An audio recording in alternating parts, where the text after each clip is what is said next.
In celebration of Dig Pink Week, our varsity cross-country teams are delivering the game ball this evening. The team started with the ball at Sean Murphy's house and are now delivering the ball at midfield. This is a 6-mile distance.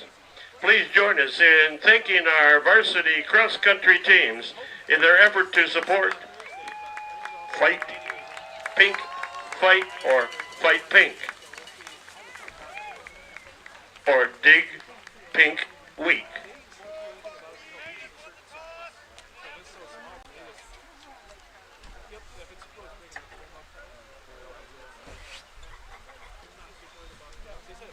We'd like to invite the parents of senior football players to assemble at the northwest corner of the football field.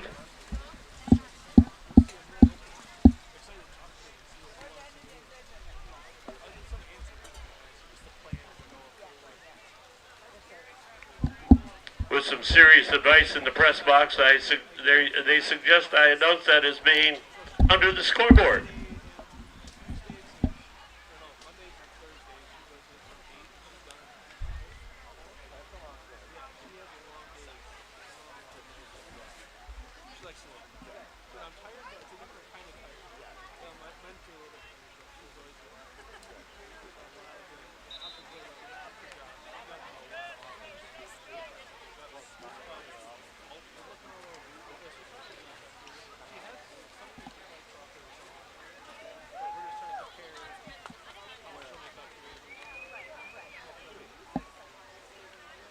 Thank you, cross-country team.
Memory is the first game of the senior year, beating Lakeview in overtime. Blaine is unable to be with us this evening as he is competing for the bareback and all-around champion in the Midwest Rodeo Finals this weekend in Swanton, Ohio. Next is number 9, Carson Murphy. He is the son of Sean and Darcy Murphy. His favorite football memory is the first touchdown last year against Houghton Lake and the brotherhood formed on the team.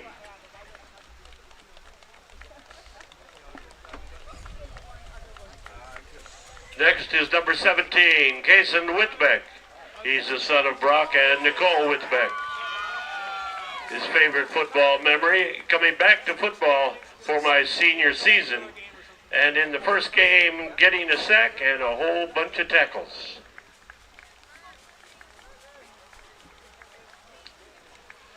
Next is number 20, Landon Keller. He is the son of Matt Keller and Ashley Zorn. His favorite football memory is playing alongside his brothers every year.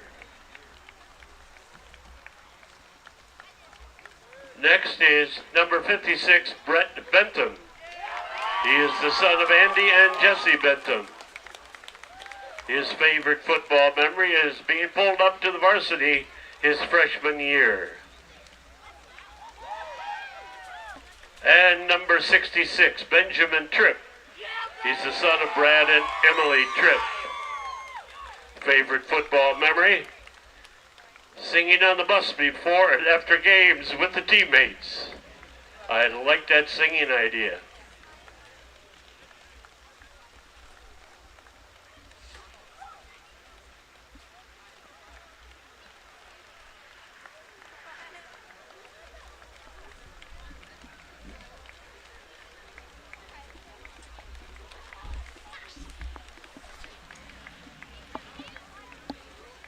Ladies and gentlemen, let's take this opportunity to express our appreciation to these parents and the players for their dedication and hard work in our football program for this year.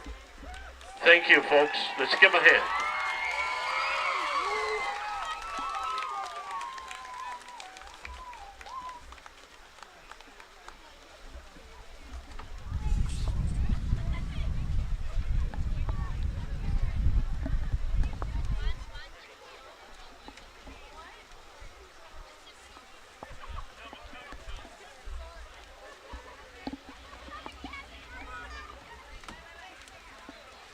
The McBain Varsity Volleyball team would like to thank the McBain community, the athletic boosters, the varsity football team, the cross-country team, Rocket Football, Twisted Cow, B&D Embroidery, Rambler Review, and the teaching staff for assisting us with the Pink Out fundraising efforts this year. We are amazed by the outpouring of love and financial support all these Ramblers have done to raise money for 2 very special McBain school families. Efforts have included t-shirt sales, bake sales, raffles, flocking with pink birds, volleyball games, football games, basket raffles, cornhole board raffles, and 31 bake sale. Flower sales, a pink out dance, selling pink ice cream, and sponsoring a mile football run by the cross-country team. The students have enjoyed a fun-filled week of athletic events, a pep assembly, spirit week, a parade, and a dance. Everyone has been in on the fun and fundraising efforts this year, most importantly because we love and care for those who are fighting cancer. The volleyball team is pleased to announce that as of tonight, the team have exceeded the goal and have raised over $13,000 this year to help out our 2 special families. It is always a good day to be a Rambler. We are all Rambler strong. Congratulations, volleyball team, on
tonight's varsity football game between the Pine River Bucks and the McBain Ramblers.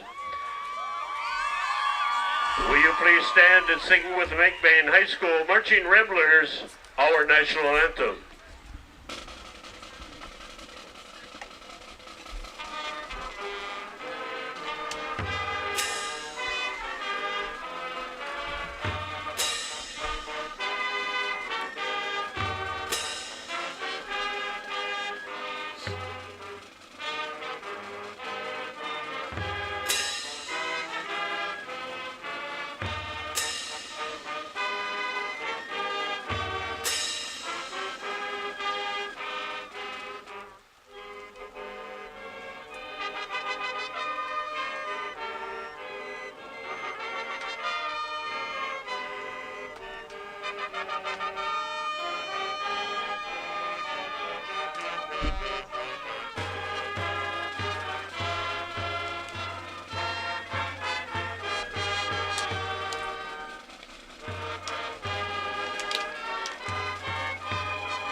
Welcome, ladies and gentlemen, to a Highland Conference Classic between the McBain Ramblers and the Leroy Pine River Bucks. I'm Grayson Gurns, and I'm joined here by, well, no one. I do got my fantastic crew in here, but today you're just going to get the whole package, you see. And, yeah, but tonight we just got a good matchup. Between the McBain Ramblers and the Pine River Bucks. I mean, this is a pivotal game for the Ramblers because the Ramblers have to win at least one of these games, this one or the one against Fowler, to be able to get a chance to playing in the playoffs. Pine River is looking to kind of ruin that hopes and dreams and hopefully get the big upset because Pine River so far, their record right now, they're not likely to make. Well, actually, no, they're not going to make the playoffs because their record they have a losing record. So today they're probably looking to ruin that with their with a big old upset. To kick for the McBain Ramblers, we got number 5, Thomas Maloney, and deep back to receive. For the Pine River Bucks is number 13, Mason Google, and number 8, Logan Hannay.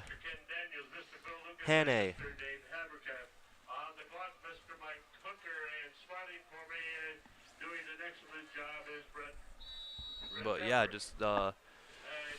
this is just a pivotal game for the Ramblers. I mean, they got to win this game to be able to make the playoffs, or at least one of their next 2 games to be able to make it. And we get the kick. The kickoff is good, and then Mason Google gets. Well, he fumbles it. He runs to his left. He had some blockers, and then now he gets absolutely hit sticked by number 4, Jagger Corliss. Jagger Corliss just rushing down the field like a heat-seeking missile and just taking him out. But as I was saying, just this game, again, it's pivotal. I mean, McBain is just hoping to get a chance in the playoffs. I mean, both these teams are coming off of losses. I mean, McBain's coming off of a homecoming game against Everett. Well, Everett's homecoming game where they lost 27-13. While Pine River got, they went against Beale City. That's all I got to say. And the score was 42-6. So both these teams are hungry for wins, and yeah, I think this is just generally going to be a good matchup out here. Quarterback snaps the ball. Number 9 goes down the field. He has some blockers. He runs to his left. He's to the 35, to the 50, to the 45, and then he eventually gets tackled by number 1 Darius Panay Perez. But on that run was number 9 Hunter Johnson. Hunter Johnson is just one of the key players in this Bucks offense so far. I mean, he already got a couple passing yards, and he's just also just a quick guy. I scout out all the teams that we play and some of their pivotal players, and they're just been like, yeah, he's a fast dude.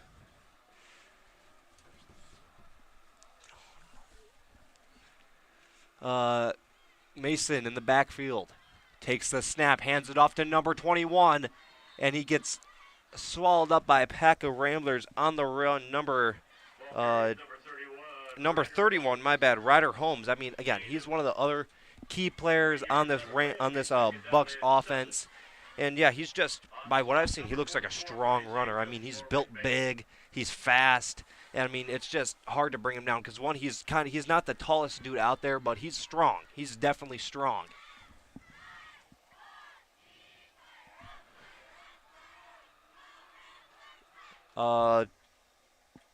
Johnson in the backfield. He takes the snap. He runs to his left, and he is brought down by, I believe, a group of Ramblers. It is very rainy out here, ladies and gentlemen, so players, if you got a tackle and I didn't call your name, I'm super, super sorry. It's just hard to see right now because we're inside of a deer blind, and the windows are kind of fogged up, but my apologies.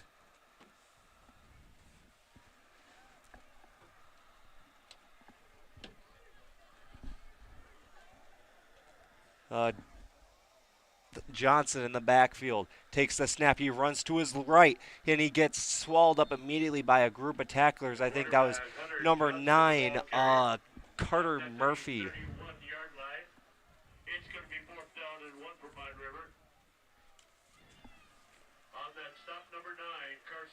Carson Murphy on the stop.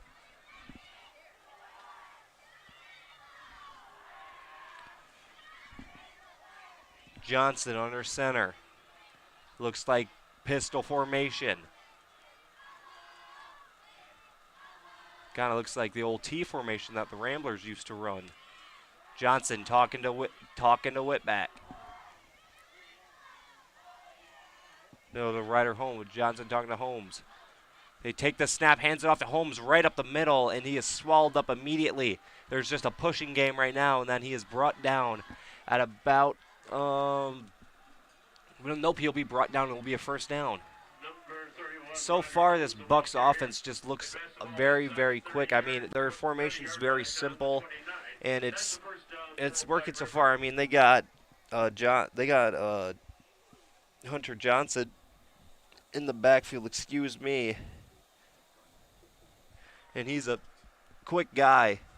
And that'll be a timeout, and this timeout is brought to you by Littletown Jerky. This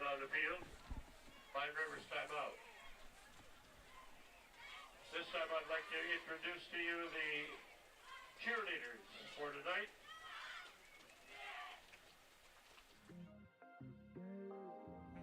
Come shop at the family-owned Lakeside Ace Hardware, where you'll always leave satisfied. We pride ourselves at giving customers top-of-the-line products such as Benjamin Moore paint, Traeger grills, Uni ovens, and much more. We provide great tools from companies like Milwaukee and DeWalt, but our best product is our customer service.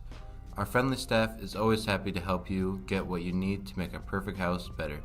The price is always right here at Lakeside Ace Hardware. Ace is the place with the helpful hardware, folks.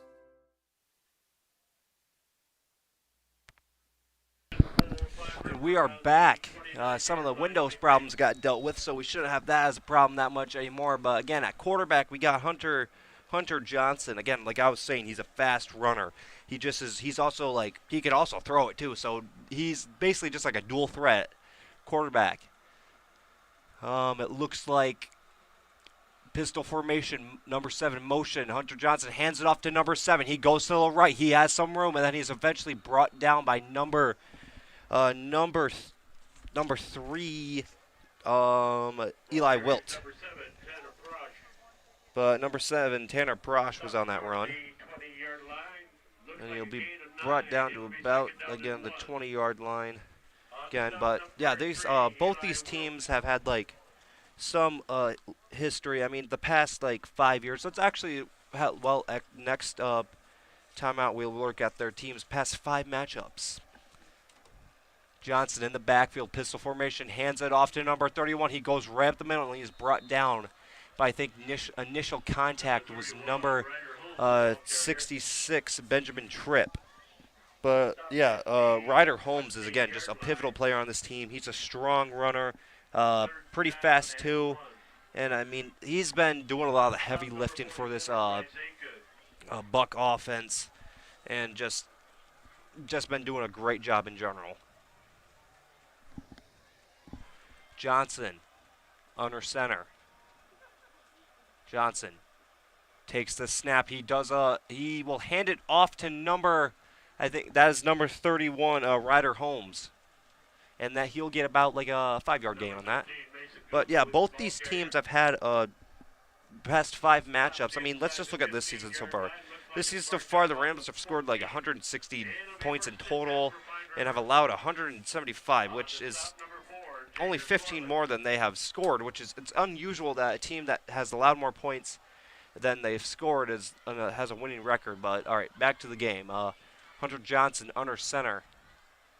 Motion. Hunter Johnson hands it off to number 7, Tanner Porsche, and Tanner Porsche will get about, I don't know, 2 or 3 yards on that play. Oh, no, it will be a loss of 2 yards on that play. But so far, I mean, as I've been saying, this Pine River offense just looks like they do a lot of motions. They use all their best weapons that they can. I mean, they got Hunter Johnson, Ryder Holmes, and they're just using them to the best of their ability. Johnson under center. Johnson takes the snap, and there will be a flag on the field. As they're discussing that flag, false start on the Bucks, and that'll be a loss of 5 yards. But yeah, but McBain has only allowed like 15 more points than they've scored this season because they've scored 160 and allowed 175.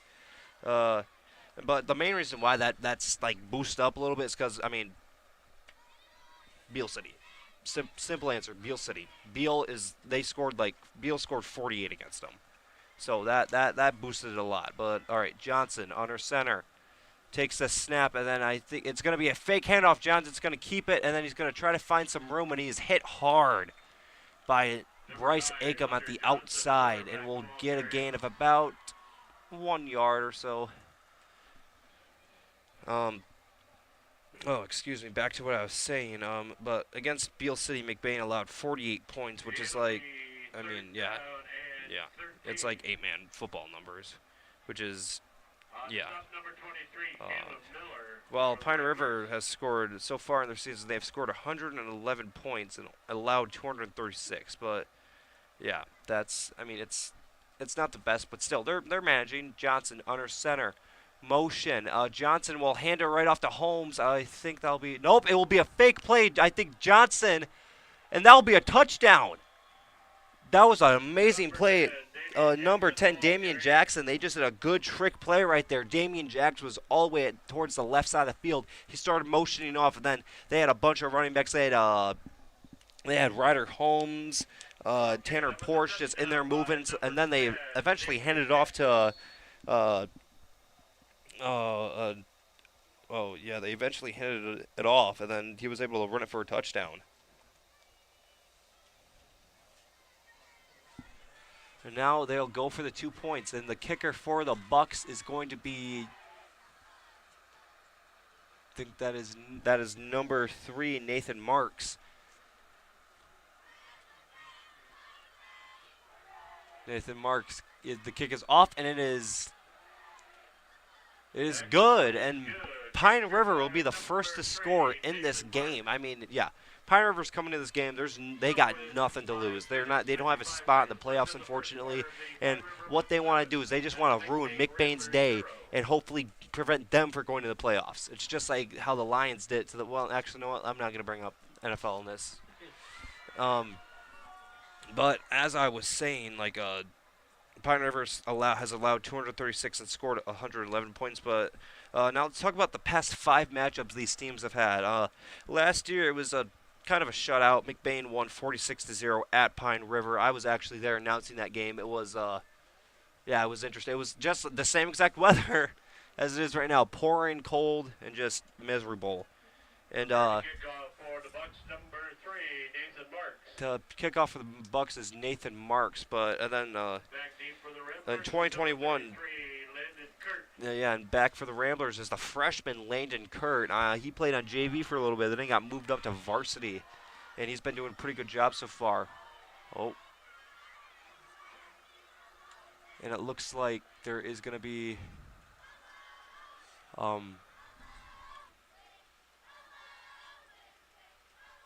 well, there's some stuff happening, but I'm just going to go back to what we were talking about. There's the past 5 minutes. 2021, McBain won 41-14. 2020, McBain won 48-20. In 2019, that one was actually a pretty tough matchup. McBain barely won 30-25. And so, like the past 5 years, the McBain Pine River game has not been too hot for the Bucks, but I mean they've managed. They've managed.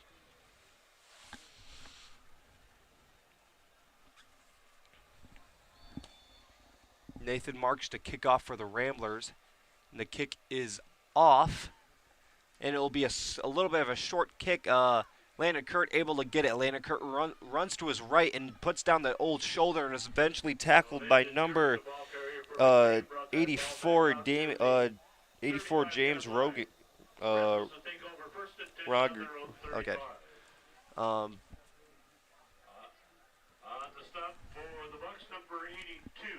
Yeah, number 80. Number 82. Unfortunately, we do not have a name for him right now, but we will. We're sorry that we do not have your name. Ronenbaugh under center.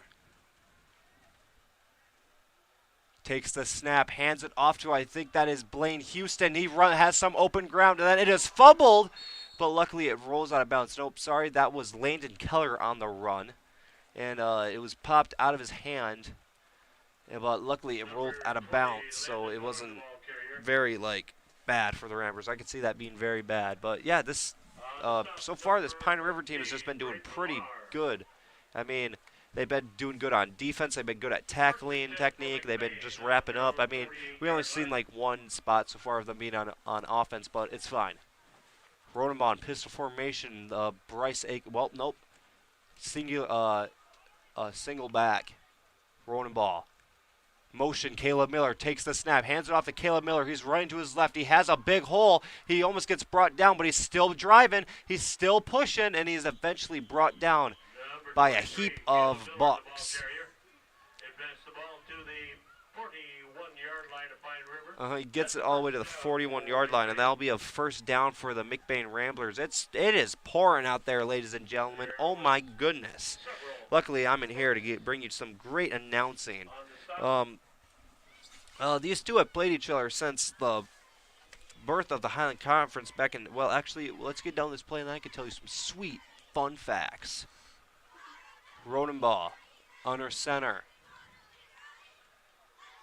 Pistol formation, takes the snap. It's a little bit high. Ronenbaugh takes it, runs to his left. He has some room. He has a big hole, does some moves, and is eventually brought down by number 7, Tanner Porsche.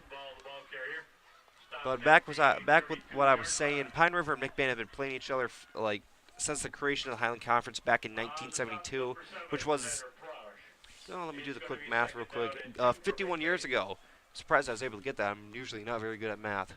And in that time, they've met, 53 times. There was one year that they played each other.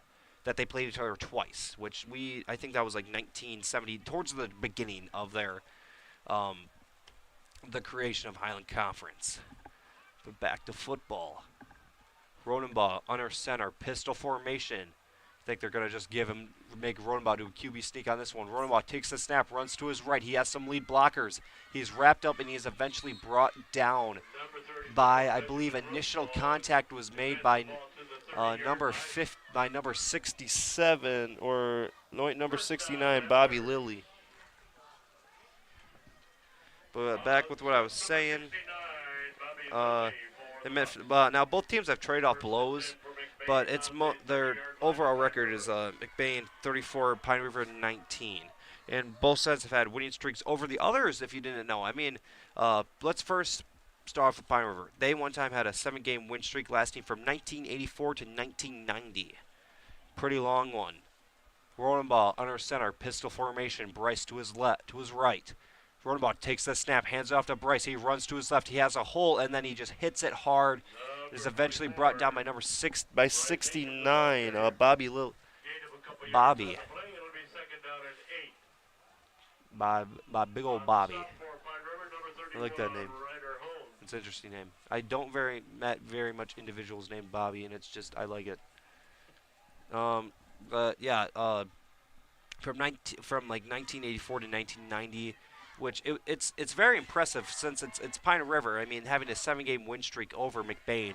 But yeah, Rodenbaugh under center, Bryce to his right. Rodenbaugh takes the snap, hands off to Bryce. It's a flea flicker. They hand it off to Caleb Miller. Caleb Miller has some lead blockers, and he is almost brought down.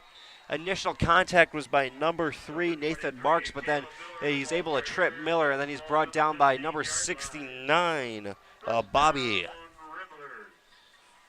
Yeah, that's right there. Just some good technique in general. I mean, Nathan Marks just did a good job of, like, he wasn't able to fully, like, wrap around, like, the legs, but all he got was an ankle. And in football, that's all you need. As long as you can prevent him from running forward, you can just hold him there, and just all your buddies can come in and just take out the rest.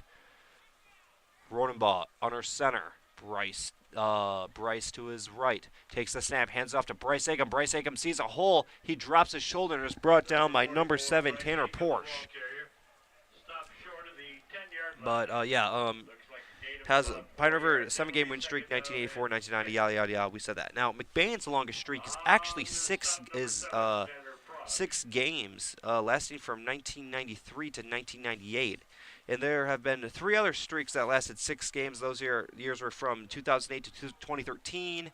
And the other one is actually right now. It started in 2017, and it's been going on since then. Rodenbaugh under center.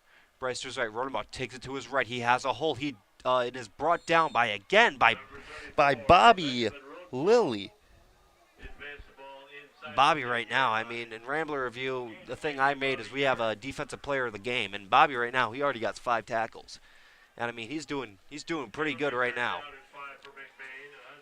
He's been, he's just been very, very good. And now Pine River, I get to have a good look at Pine River's defensive front in their line. I mean, it looks like they like to run a 4 front and then have some like 2-3, like a 4-3.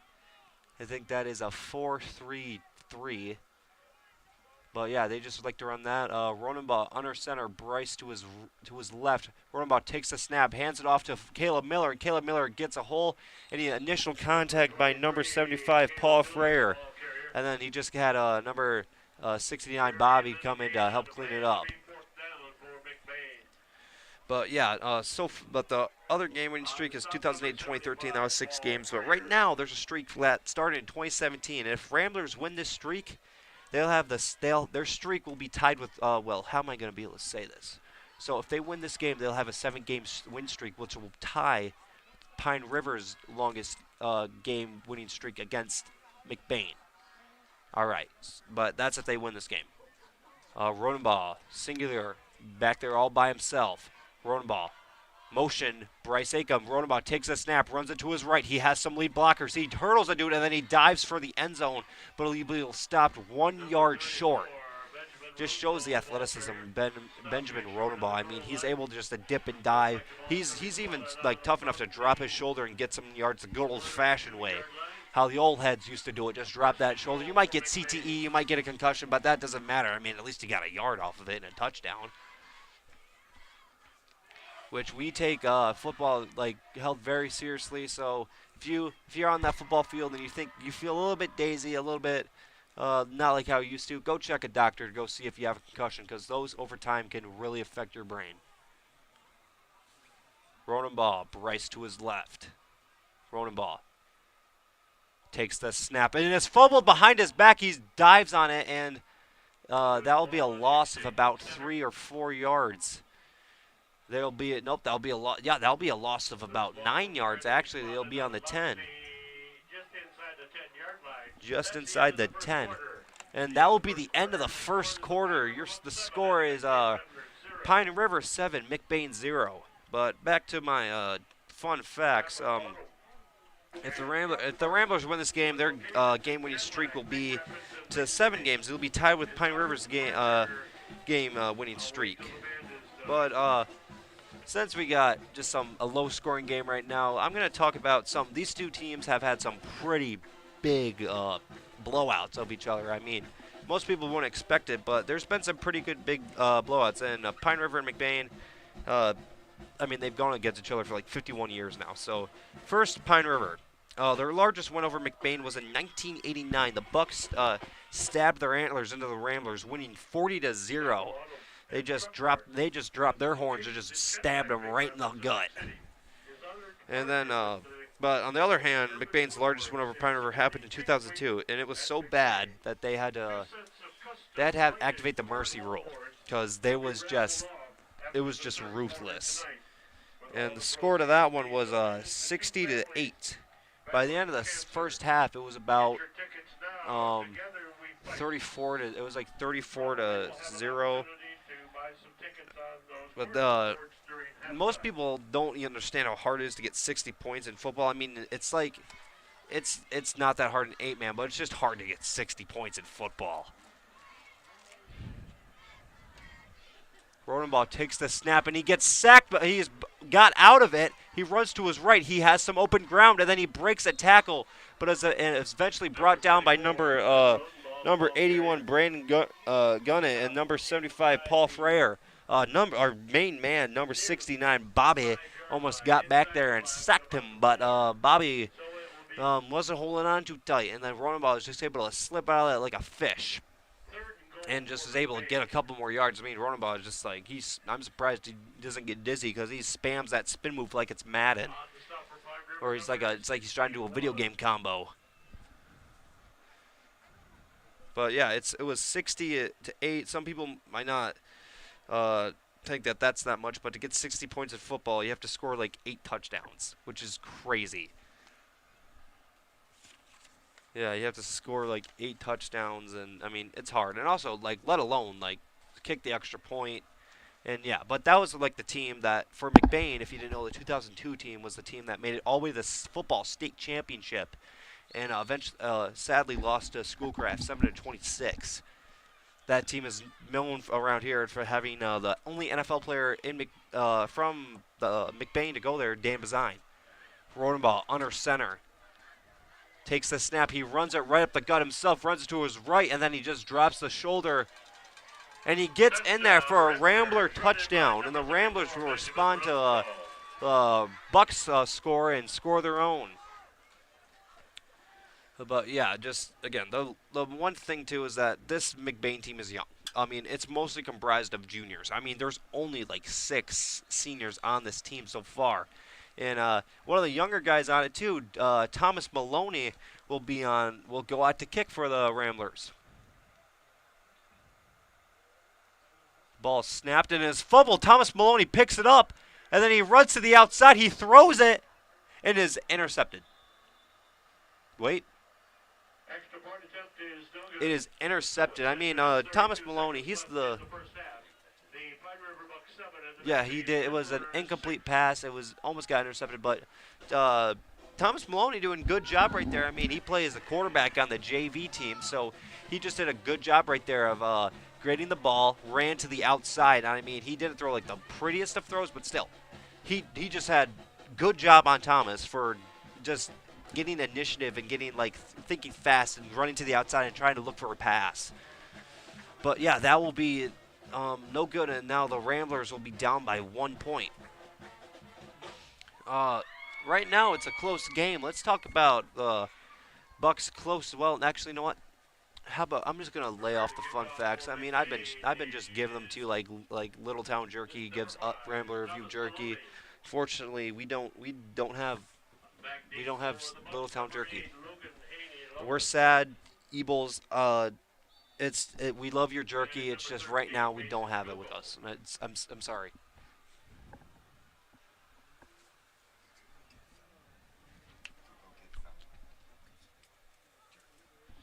Yes, and we're gonna have our handyman hopefully go get us some jerky. I mean, because we're hungry up here. I mean, all this talking that I'm doing is making me hungry.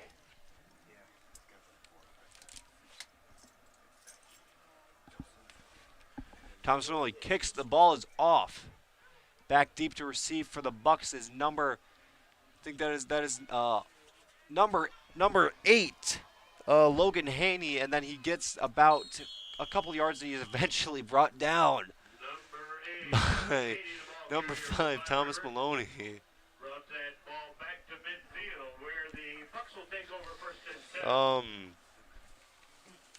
That kickoff right there was brought to you by Littletown Jerky. Unfortunately, we don't. I just said Littletown Jerky, but I gotta grab my sponsor sheet. I mean, I'm sorry that I don't know our sponsors from the back of my head, but I mean, I'm gonna get it. And it appears as if we do. Ace Hardware. That was brought to you by Ace Hardware. There we go. Back deep to back quarterback is number 9 Hunter Johnson with number 31 Ryder Holmes in the backfield. Motion, Hunter Johnson drops back to pass, throws it, and it is someone just did a flip, batted away by number 1 Darius Panay Perez. Wyatt Zyrevine came out of nowhere looking like a rag doll, just flew in the air. But, I mean, Darius is just one of the more athletic people I've ever seen. And, I mean, he's able just to jump up there and look like a basketball player and just go like, boom, slam dunk. But it wasn't a ball. He just batted away the football this time. Instead of a football, it was instead of a basketball, it was a football. My bad. Under center, number 9, Hunter Johnson. Pistol formation, number 13. No name, unfortunately, we do not have your name. Oh, wait, no, that is Mason Google on the run. Nope, that is not Mason Google on the run. Hunter Johnson was on the run. He ran to his left a little bit and got a little bit of yards. I mean, so far, both of these offenses have been just marching down the field. McBain did it in like about 5 plays. Pine River did it in McBain did it in about 7 plays. Pine River did it in about 5 plays. So both these teams just have a bunch of speed. Pine River looks to be a bit more tricky in their playbook, more devious. Hunter Johnson under center. Johnson takes a snap, hands it off to Ryder Holmes, and Ryder Holmes is brought down immediately by the big man, number 50, Jonathan Sycamore, number 44, Bryce Acom. Well, yeah, as I was saying, Ryder Holmes, he's just, again, one of the key players on this Rambler offense. I mean, he's just a monster right there.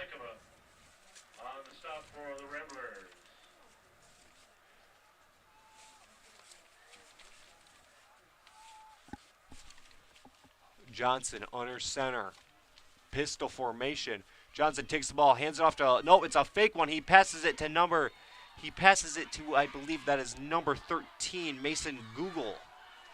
And he's able to get it at about a pickup of 5 or so yards. My goodness, ladies and gentlemen, out here it looks like they can make a whole roof with all these umbrellas. Those poor band kids just having nothing to protect themselves from Mother Nature's fury. Oh, okay. Now back to football. I mean, we can talk about how beautiful nature is some other time. Hunter Johnson under center. Johnson motion, number 10. Johnson takes a snap and into a flea flicker and is handed off to number 7, Tanner Porsche.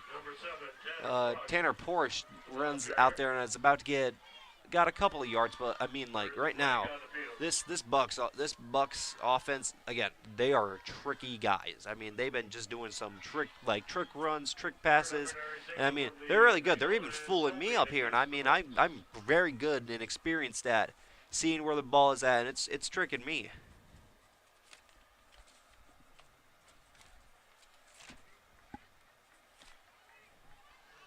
And there will be a flag on the play.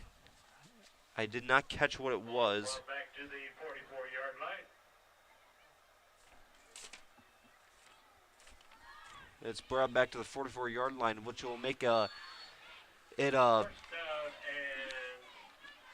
first and about 15 to go, which is a long ways to go. But I mean, these Bucks can handle it. Johnson under center.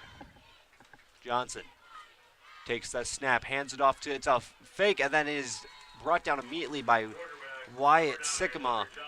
Gives him the no-no finger, and or the finger wag, and that is just one good sight by Wyatt Zyrevine. I mean, Wyatt Zyrevine was able to get back there. I mean, he had like literally just like a first-person perspective of back there, being able to see the play. And he was able to get them a loss a little bit. I mean, now it's a 2nd and 17, so a loss of about like 2 yards on that play, but just good on Wyatt Zyderveen for being aware of where the ball is at.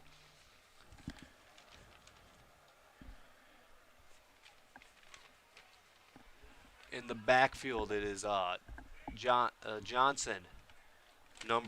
Hands it off to number 7, Tanner Porsche. Tanner Porsche has some yards. He breaks a tackle.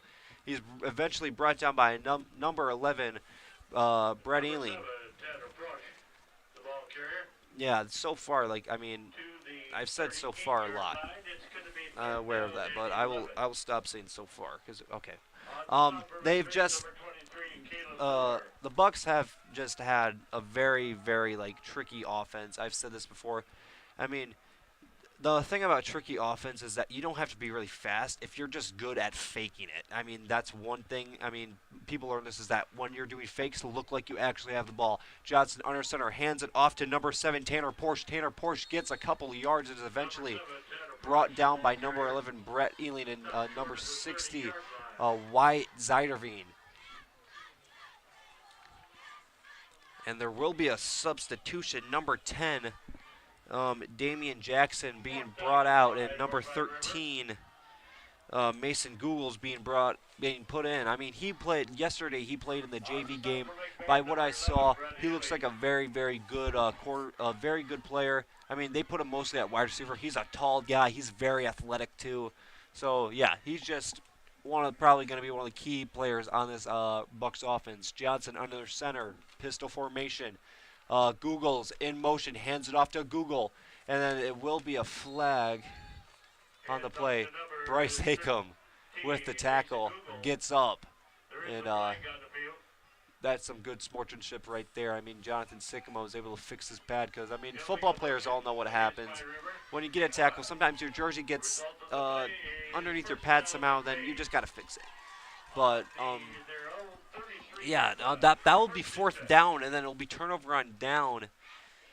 And now the Ramblers will get it in somewhat good field position. I mean, they got it on the 33-yard line. And let's just see what the Ramblers can do to get down that field and hopefully score another point before this quarter ends. I mean, there's 5 minutes and 56 seconds left in it. And so far, this Ramblers team is, again, it's very young, and then they've had a whole new playbook. So there's a whole bunch of new stuff. Rodenbaugh takes the snap, hands off to Bryce Hakem. Bryce Hakem runs to his right. He has a hole, and he is brought down by big old Bobby. And, yeah, I'm sorry for saying that so loud. I did not mean to hurt your ears. But Bobby, possibly defensive player of the game right now.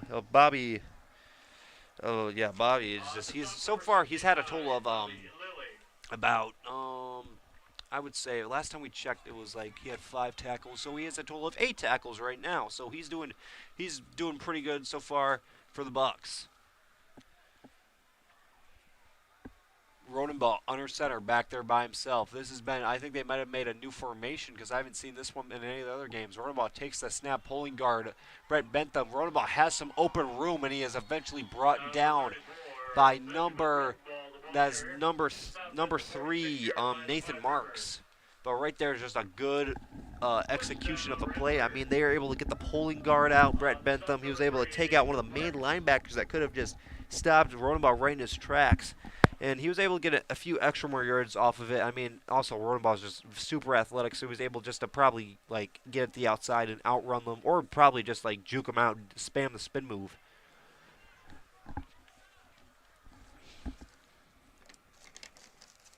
Rodenbaugh under center.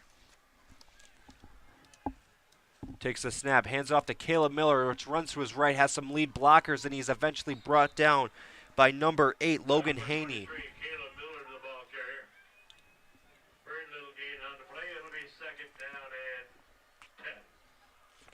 It will be 2nd and 10.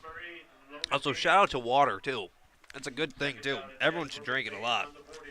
It's a very pivotal thing. If we could be sponsored by a water company, water companies, you're watching this stream, sponsor us. I'd love to just say how much I love your guys' water. I mean, how are you supposed to keep on hearing my voice if I don't have water? Exactly. You won't be able to. Rodenbaugh under center. Bryce to his left.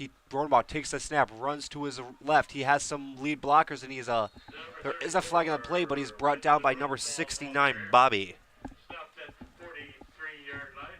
But there is a flag on the play, so this could, if this is on the Ramblers, it'll go back a little bit. If this is on the Bucks, the Ramblers will go forward a little bit. Still has not been called yet.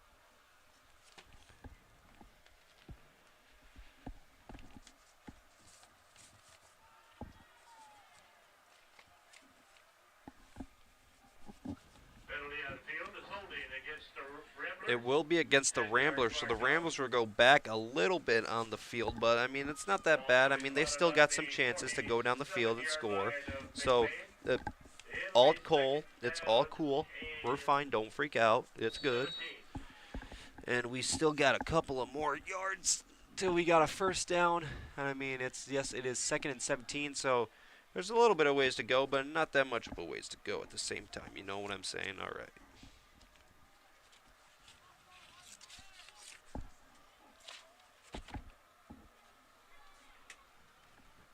Rodenbaugh under center. Landon Kurt and backfield to running back.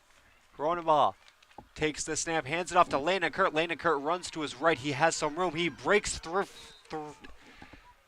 Okay. Number 69, Bobby's able to take him down, prevent Landon Kurt from turning on the thrusters and getting a couple more yards. I mean, Landon Kurt, like I said before, if you were paying attention, he was on JV, but then he got moved up to varsity due to injuries. Or due to, I think it was Blaine Houston going to do some rodeo or something like that, which good for him. I mean, he's been rocking at that.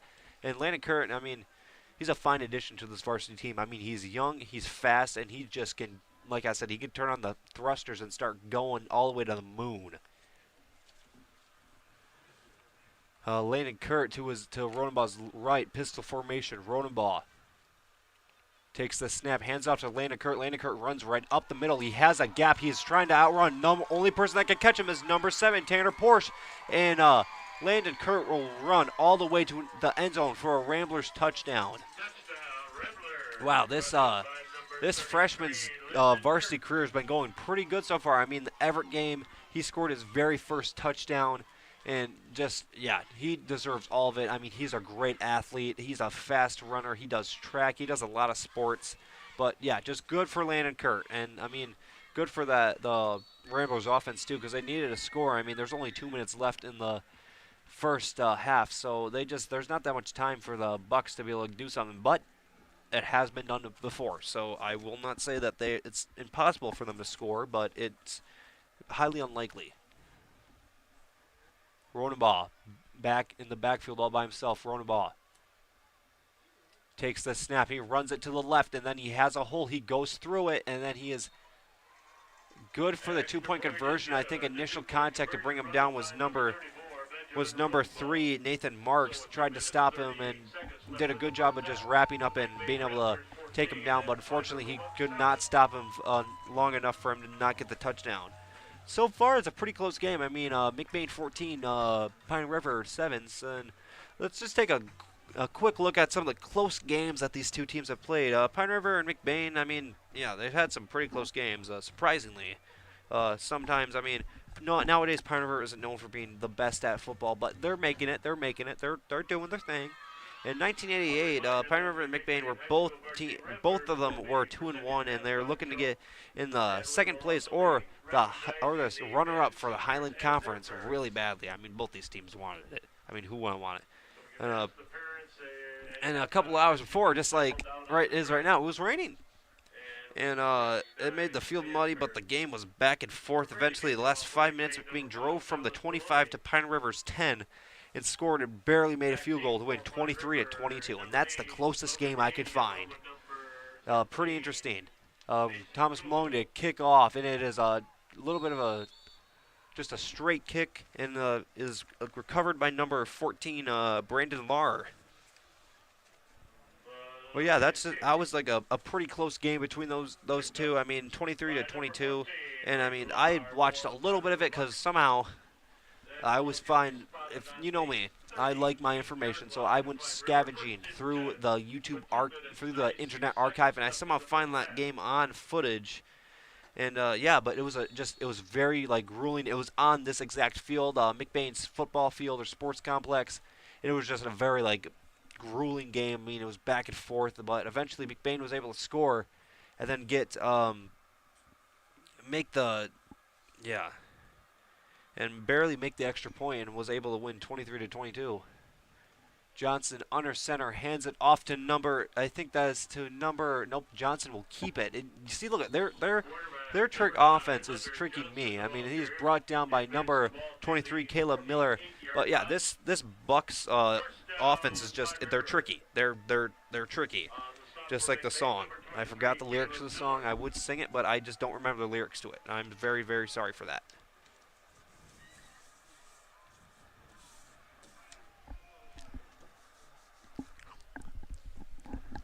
But yeah, they'll be able to do that and get a couple of yards off of it.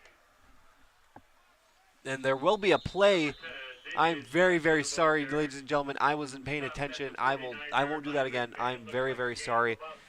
But it will be a gain of about 3. It looks like Caleb Miller ran it, and they ran it to the left, and he was able to get swallowed up by the Pine River defensive line, which I look at them. They got some pretty large human beings on that front line. And, I mean, that's always a good thing to have when you have some big guys right there. Nope, it was not. Okay. I'm sorry. I've been messing up so far, ladies and gentlemen. I'm very sorry. Hunter Johnson under center. Takes the snap, hands it off to, I think that is number 31, Ryder Holmes, and he is eventually brought down by number 4, Jagger Corliss. Ryder holds the ball carrier, stops short of the 45-yard line to McBain. It's going to be 3rd down and 3 for Pine River. 3rd down and 3 for Pine River. And I mean, right now, what I think they're going to, if Peyton or one of my co-announcers was right here, I'd be asking him, hey, what are you doing? But unfortunately, I don't have it. But right now, I think they're going to probably just hand it off to Ryder Holmes or do another one of their trick plays, because that's been working very effectively. Johnson under center. Number 7, Tanner Porsche gets in the motion, and then Johnson just takes it right up the middle and is able to get a 1st down even more. No, wait, nope, there is a fumble on the play, and then number 11, Brett Elian's able to recover it. Wow, what a turn of events. Now the McBain offense will go out there to play. Recovered by the Ramblers. It is recovered by the Ramblers, and that fumble was brought to you by Ace Hardware. You need looking for some supplies, and just remember, Ace is a place for the helpful hardware folks.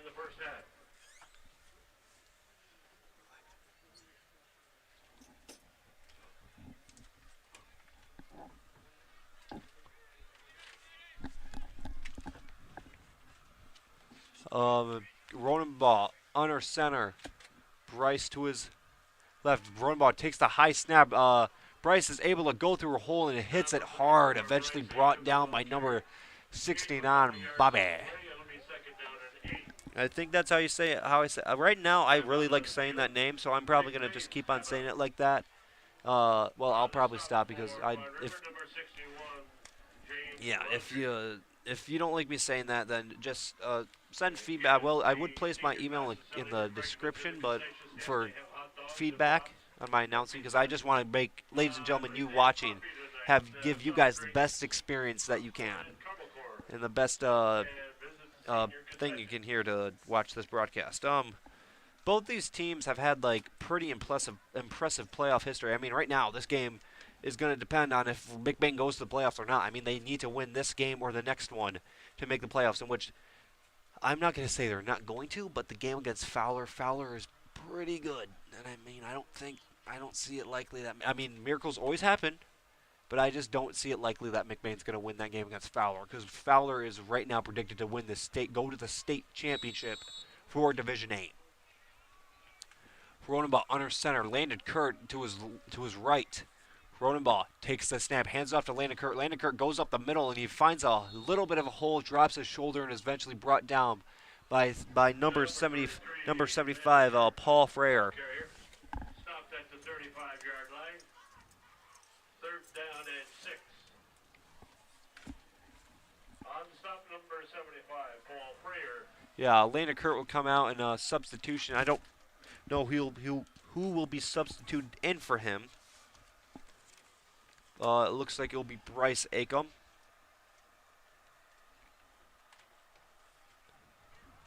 Rodenbaugh takes the snap, goes out to his left. He has some lead blockers, and he's able to get the first down on that play.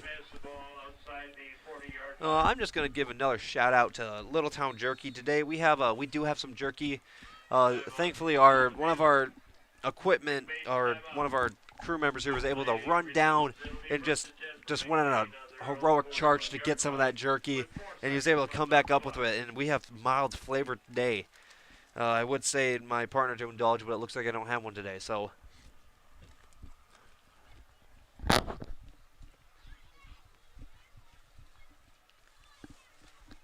Oh, I just love the taste of Littletown Jerky. And I mean, you can find Littletown Jerky like basically in any stores. And I mean, the people that brought to you is the good people at Ebles. If you need something, just head down to Ebles in beautiful downtown Falmouth and uptown Reed City, and in downtown Everett, their new location.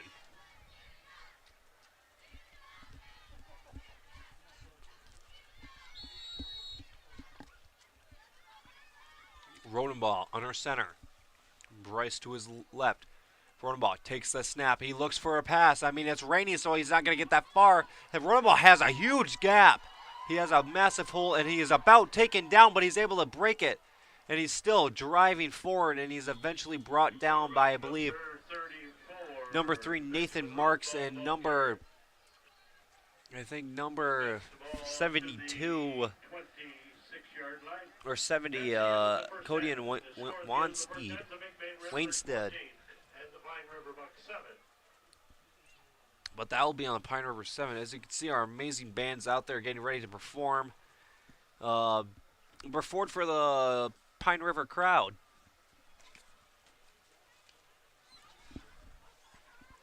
And, I mean, oh wait, it is halftime, and I'm super sorry I was not paying attention. I mean, this halftime is brought to you by Littletown Jerky and other stuff right there, but I'm going to just give a quick overview of the game so far. I mean, right now, it's been back and forth. Both teams have been just, I mean, it's raining out. They're just got a struggle with the hardships of Mother Nature. I mean, holding onto the ball and everything like that. But so far, it's been pretty good. I mean, I feel like if Pine River could get their act together, they can possibly make a comeback or tie this game or get in the lead. But right now, McBain just has to hold on to the steering wheel. And we'll bring you to the amazing band that's out there.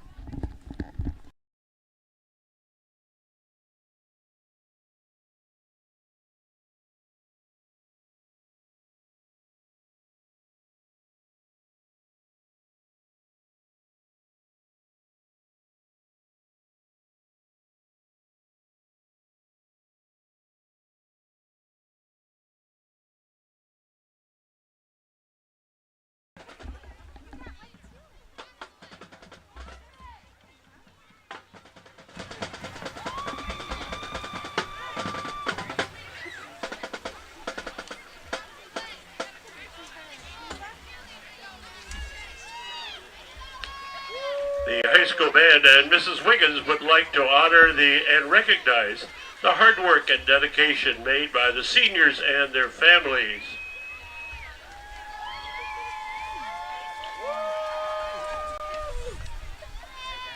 Introducing senior Trey Bowman with his mother Rochelle and father Kevin.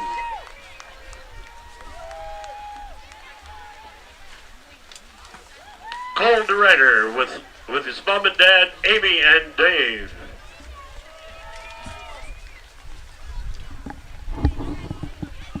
Tessa Felt with parents Jessica and Joshua.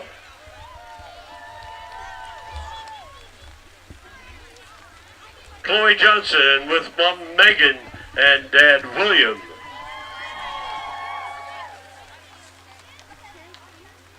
Next is Jeremiah Quist with his parents Laura and Jeremy.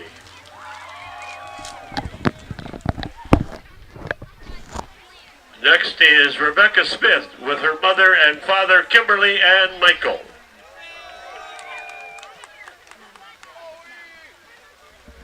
Next is London Thomas with parents Amanda and Brendan. We understand and appreciate all the hours of practice, the rides to and from performances, and financial obligation that you have endured. Music is a crucial part of your youth's education, and we would like to thank you for giving your child that opportunity. Thank you, seniors, and thank you, parents, for your dedication. Ladies and gentlemen, let's give them a big hand.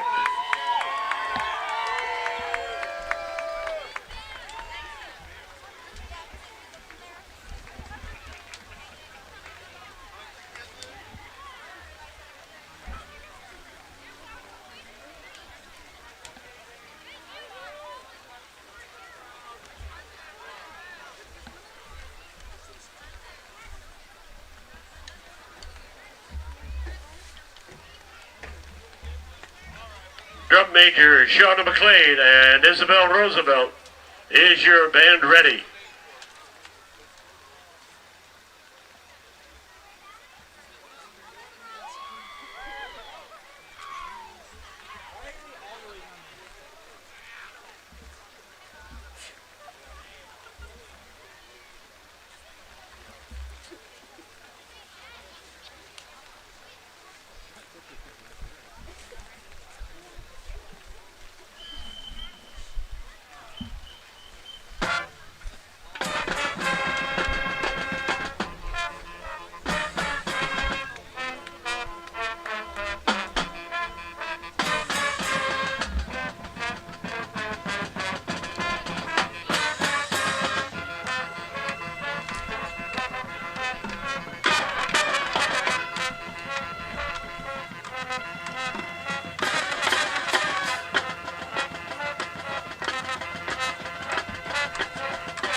Thank you, band.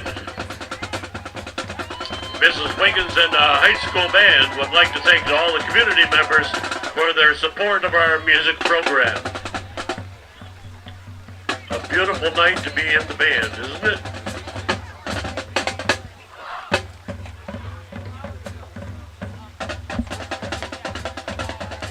The McBain Athletic Boosters Club is sponsoring its first annual euchre tournament. Cash prizes to the top 3 teams. Entry fee is $50 per team and must be 18 to attend. The tournament at 7 p.m., 7 to 10. There'll be free snacks, silent auction, and raffle. The location is at the Old Mill venue in Marion. Register your team by contacting L. Thomas at 231-878-6468. Call or text. Deadline to register your team would be Friday, November 3. All proceeds go to the new middle school basketball uniforms. Again, telephone number for L. Thomas is 231-878-6468.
The McBain Varsity volleyball team would like to thank the McBain community for the athletic boosters, the varsity football team, the cross-country team, rocket football team. We can't forget about those younglings, and Twisted Cow B&D's, a Rambler Review.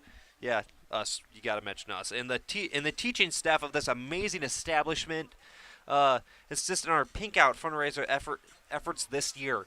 We are amazed by the outpouring of love and financial support all these Ramblers have done to raise money for two very special McBain school families. Efforts have included t-shirt sales, bake sales, raffles, flocking with pink birds, volleyball games, football games, basket raffles, cornhole board raffles, a 31 bag sale, flower sales, a pink out dance, selling pink ice cream, and sponsoring a mile football run by the cross country team.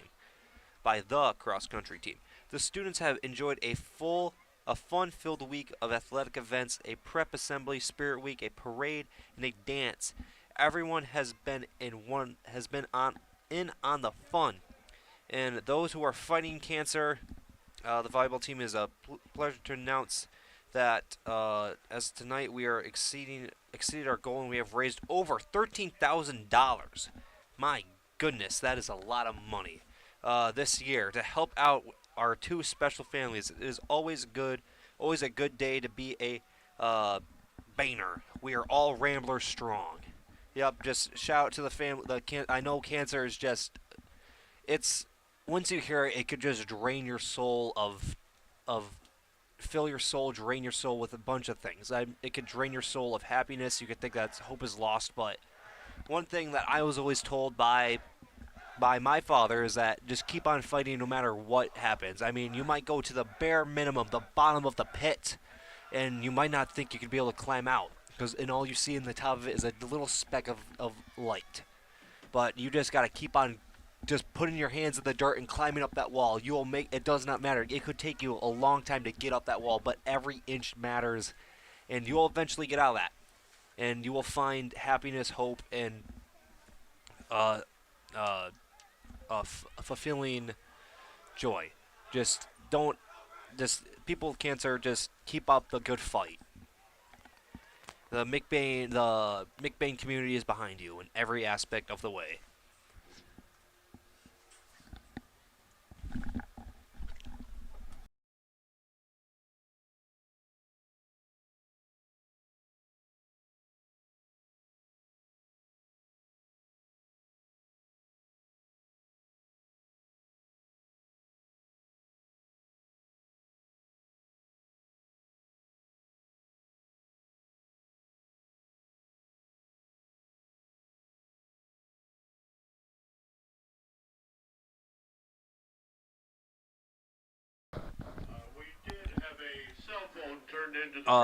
We are back for football and back with second half action. I mean, the weather has not given up. Mother Nature is just still pounding her fists at the ground. And, yeah, it's just, right now it's getting pretty close. Back to kick for the Bucks, as I believe that is number 3, Nathan Marks. Nathan Marks kicks the ball. It is a high kick. It is recovered by, Darius Panay Perez, and he is running to his left, and then he has only one man to beat, number 7, Hunter Johnson. But then Darius has continued to fight forward, and he's eventually brought down by number 50, Jason Dean. But yeah, now we're back with football. I mean, second half. So far, what I said in the last half is that McBain just has to keep on doing what they're doing. They're doing pretty good. Keep on being explosive on offense. Keep on just making those good plays, using every inch and all the muscle you can.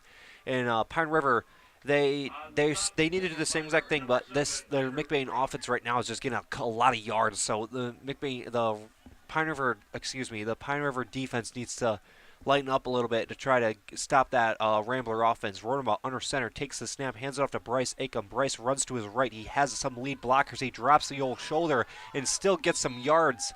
He is brought out of bounds by you already know who it is, as Bobby, number 69.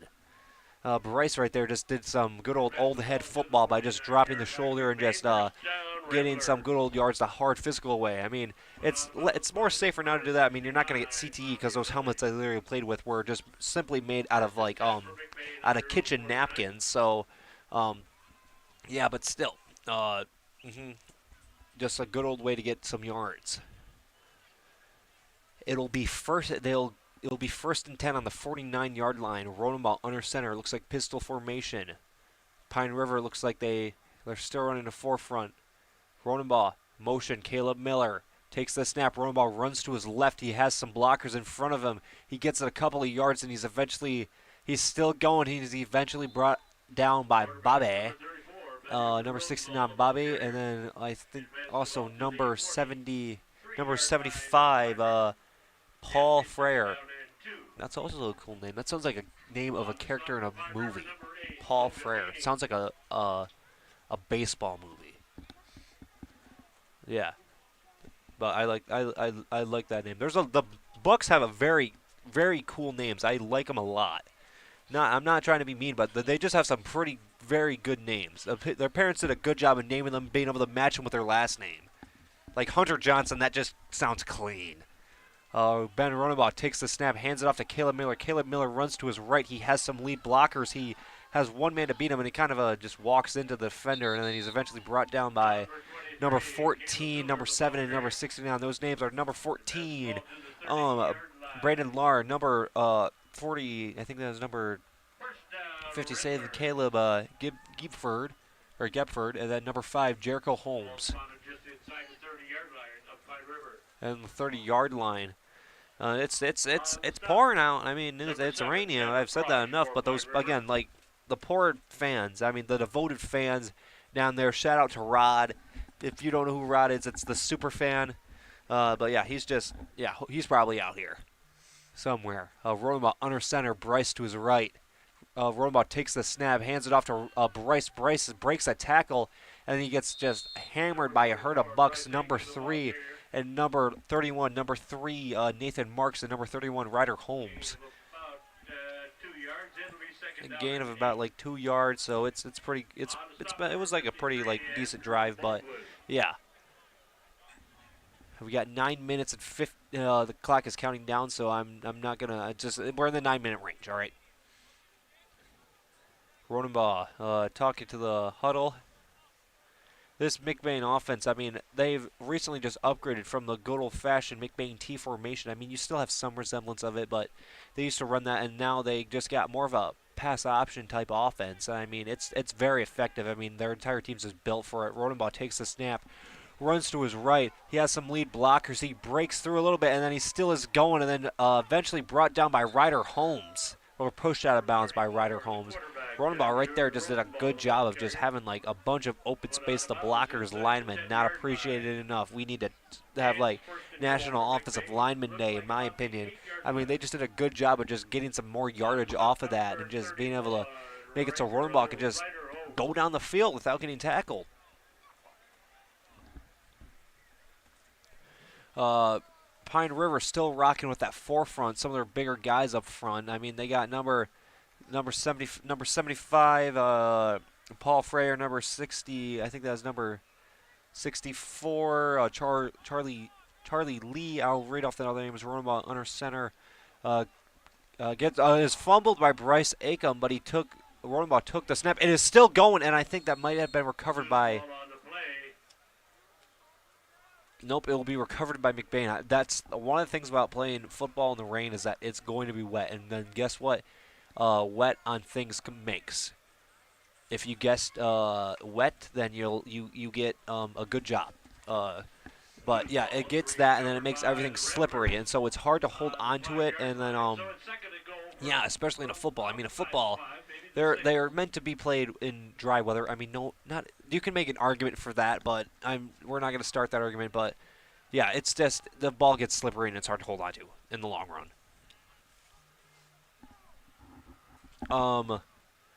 Rodenbaugh, Landon Kurt to his right. Rodenbaugh takes the snap, hands it off to Landon Kurt. Landon Kurt runs to his left. He has some lead blockers, and he drops the shoulder, and he runs in for his second touchdown of the day. Landon Kurt, the freshman, he might be able to get. Right now, he's on a path to win offensive player of the game for the McBain Ramblers.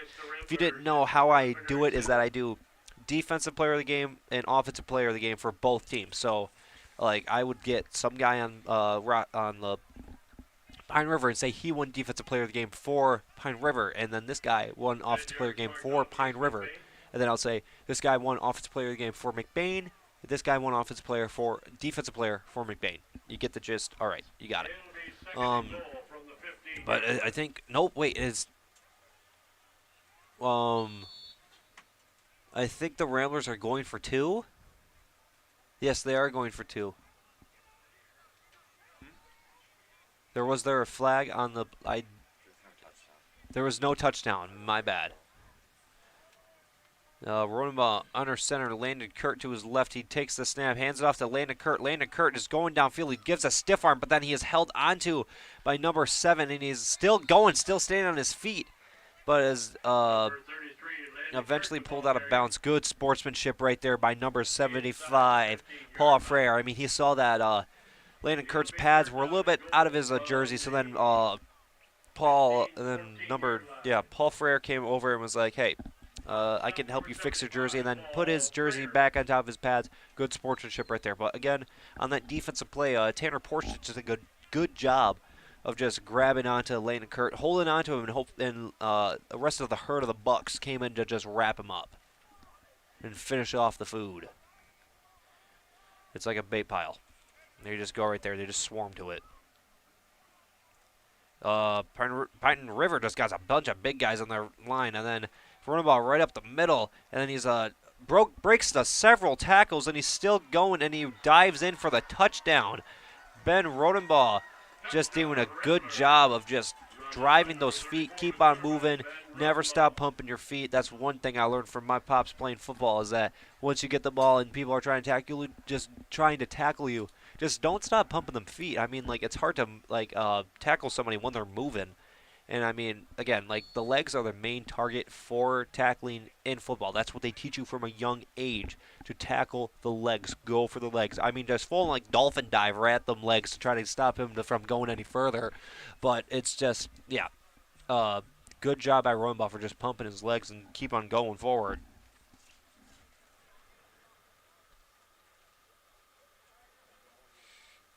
Rodenbaugh under center. A motion, Bryce Aiken. Rodenbaugh takes the snap, runs out to his right. He slips a little bit, but then he hurdles that dude and drops the shoulder and is able to get into the end zone. Rodenbaugh with the extra point. This will make it a 20-7 game. So 5 minutes, 42 seconds left in the third quarter to make McBain Ramblers 22 and the Pine River Bucks 7. And yeah, just this competition so far, I mean, Pine River is just losing right now, but hopefully they're able to make a comeback and win. So since this game matters in the playoffs, let's talk about both teams' playoff history. Just like ever, the playoff history between McBain and Pine River it's kind of like one-sided. Unfortunately, McBain and Beale City have never played. McBain and Pine River have never played each other in playoffs. But back on track, McBain has only missed the playoffs once in the past 10 years, and that would be in 2016, while Pine River has only made it 6 times in their entire history. Those years would be 1999, 2004, 2005, 2014, and 2016, and 2018. But that doesn't mean they haven't made it far. No. That does not mean they have not made it far. And I will talk to you about one of these Pine River teams I think was one of the greatest teams in the Highland Conference. Well, one of the greater teams, because I've seen some of their highlights, and I was like, wow, this team is great. The kickoff for the Ramblers is number 44, Bryce Aiken. Wait. I think it might be. It will be a timeout on the field. But back to what I was saying. There's just this one team that Pine River I'm going to talk about in 24. Okay, but that doesn't it does not mean, since they have not made the playoffs often, that they have not made deep runs. Pine River has had the tables, has run the tables before. They did it in 2014, and 2016. I think they did it the best. In 2014, they went 6-3 in the regular season and became the runner-up in the Highland Conference, behind Beale City. And they made it all the way to the regional finals, but lost to Boyne City 16-28. Unfortunately, but in 2016, is when a true underdog story start. And they went.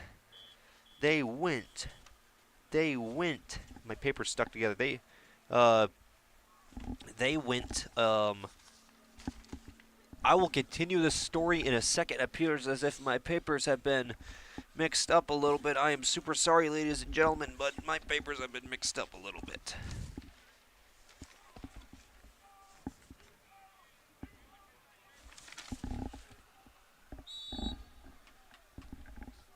To kick off for the Ramblers is number 5, Thomas Maloney, caught by number 7, Hunter Johnson. Hunter Johnson has a pocket, and then he is eventually brought down initial contact by Landon Keller. Number 7, Tanner Broach, the ball carrier for the Yes, that is it's a good run. I mean, good job by Landon Keller. I mean, he's able to get back there and just tackle him for like a bit of a yards and prevent him from getting anywhere farther into the way. But we're back to Hunter Johnson in this offense. But back to what I was saying, I'll give you little snippets as it. But yeah, true underdog story happening. And they went 6-3 again. I mean, it's nothing like really surprising. But they had the same exact record. But went 5-0 in the Highland Conference, so they beat everybody. They beat Beale, Holt Lake, everybody, even us. All right, back to football. Hunter Johnson under center, motion by I think Hunter Johnson will take it himself, runs to his left, and then he's eventually brought down by Caleb Miller and Jonathan Sycamore. Back to what I was saying, they went 6-3 again in the regular season and finished as the undefeated Highland Conference champ. Might be surprising to some people but that wasn't the first time they did it. I mean, most Pine River people will tell they're in the Pine Rivers Hall of Fame, but the 1999 season they went like in the whole regular season undefeated, and in the conference championship, and that team scored like 315 points and only allowed 83. Hunter Johnson under center, motion, hands it off to number 7, Tanner Porsche. Tanner Porsche runs to the outside, but then he's eventually brought down by number 70, Logan Overman, and number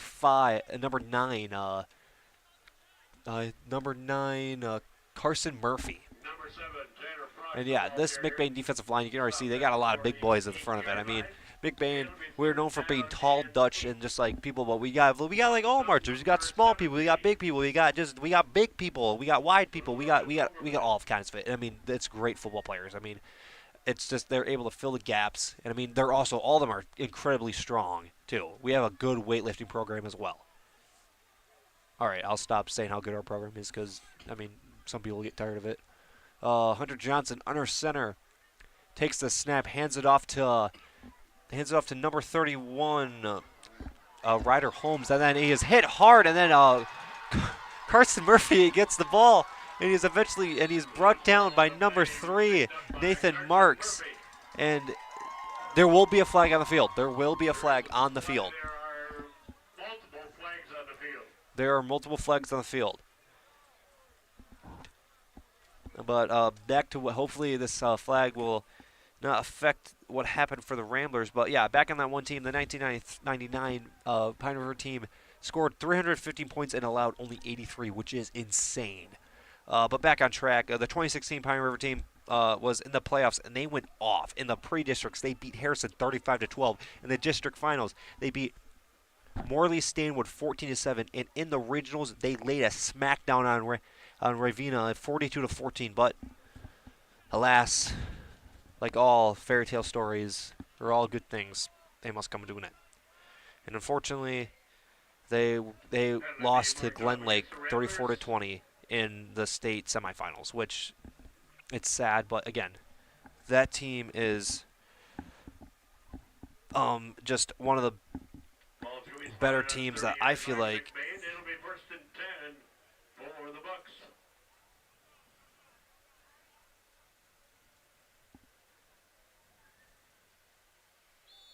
McBain's ball. The penalty obviously occurred after the change of possession. Penalty marked off from the line of scrimmage. McBain takes over 1st and 10 on their own 30.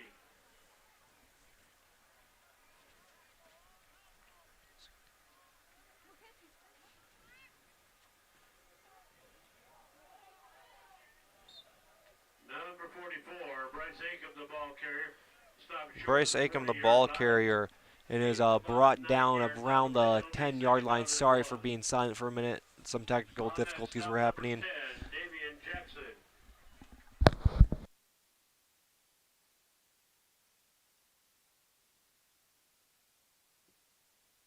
And we're back. McBain has the ball on the 39-yard line of running ball under center. Right now, McBain is up by like 2 scores, 22-7. And yeah, they're just kind of moseying on through. Running ball hands off to Bryce Aiken. Bryce Aiken goes to his right and is brought down by good old Bobby, number 69. And yeah, brought down by the 43-yard line. And Bobby, so far, I think it's just safe to say that he's probably going to win Defensive Player of the Game for the Pine River Bucks. I mean, he's had a total of like 15 tackles so far. I mean, he's had a lot. And I mean, he's just been like bruising on through, getting them tackles, and just playing some hard old football.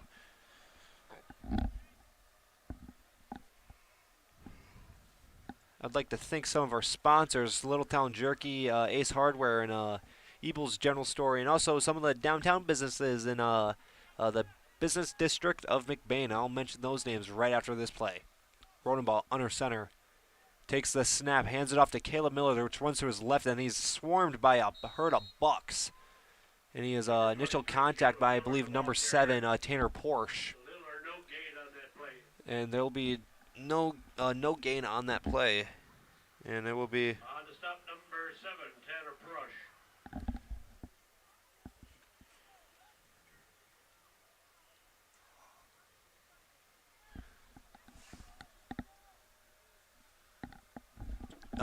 And we are back with football.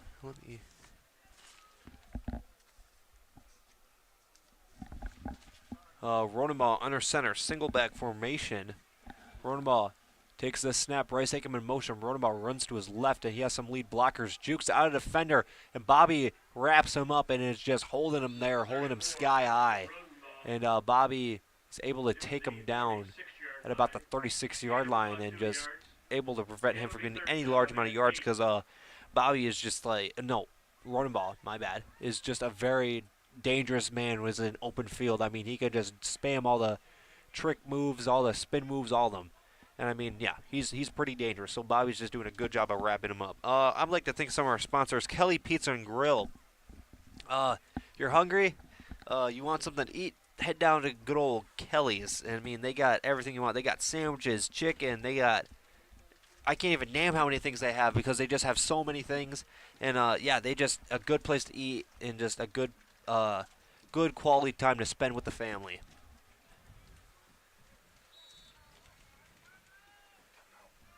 There'll be a timeout on the field brought to you by Little Town Jerky. Timeout on the field, McBain's timeout.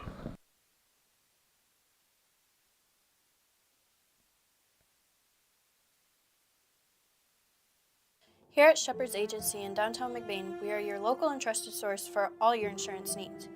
We truly appreciate our clients and we work hard to provide them with the best coverage at a fair price. If you're not already a client of ours, contact us and let us see what we can do for you. Call us at 231-825-2411. Stop in the office or visit us online at shepherdsagency.com.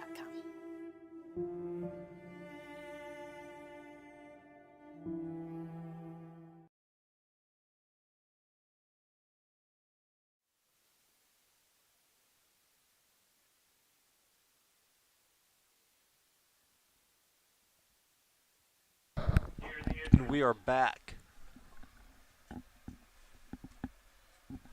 We are back. Ronenbaugh at quarterback, and to his left it looks like Bryce Aiken. Ronenbaugh. And it looks like they just the good old 2 count and caused the Bucks to jump. And I mean, that's one thing. As a defender, you always got to look out for the 2 count because, I mean, it's going to trick you and it's going to... And it's just you gotta watch the ball. Number one thing is that you just gotta watch the ball. If it moves, you move. If it don't move, you do not go. If it don't move, you do not go. It's like a traffic sign. Move means go. No move means no go.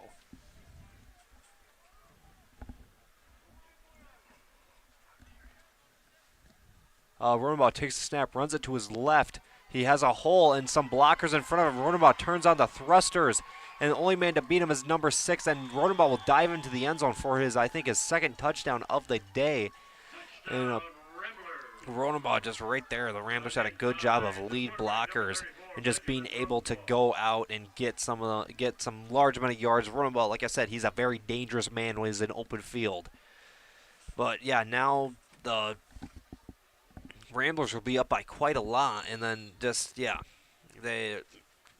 Pine River's in a risky situation. I mean, if McBain wins this game, then they'll have some good momentum going against Fowler, but Pine River they have to pull it together and hopefully win this game. And this, we're going to have a little bit of after this play, we're going to have a special announcement. Rodenbaugh under center, Rice to his left.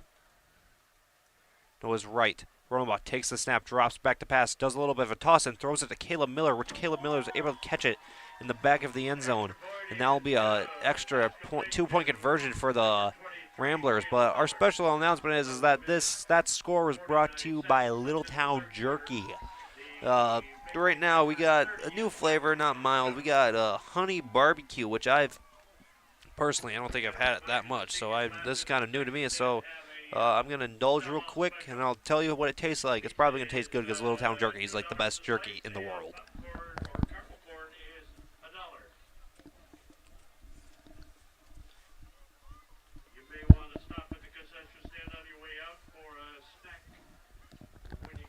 That is super good. I'd rate it 500 out of 10. I mean, Littletown Jerky, it's good jerky. I mean, it should probably be like the number one jerky to have. I mean, the other jerkies, they fail to compare to Littletown Jerky. I mean, Littletown Jerky has if you can think of it, Littletown Jerky has it. They probably have alligator flavored jerky. They probably have some illegal animals to hunt jerky. I don't know, but they probably have the jerky.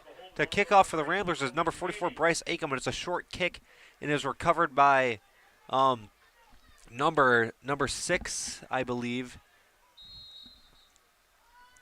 It was a short kick, but yeah, that is recovered by number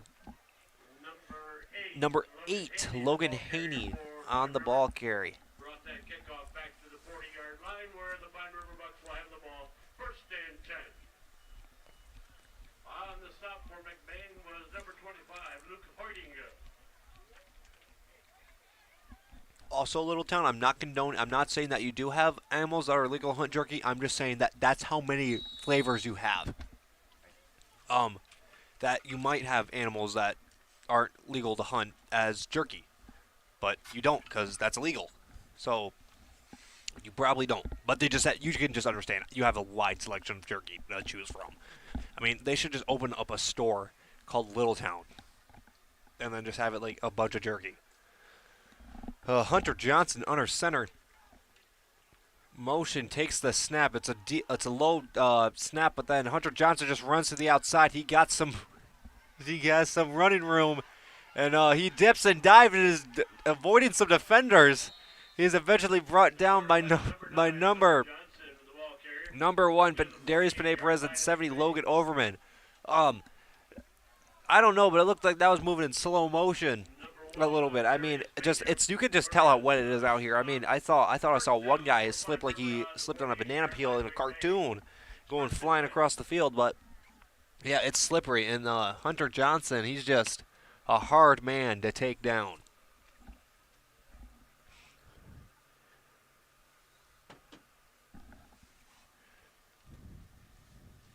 Johnson under center. It looks like pistol formation.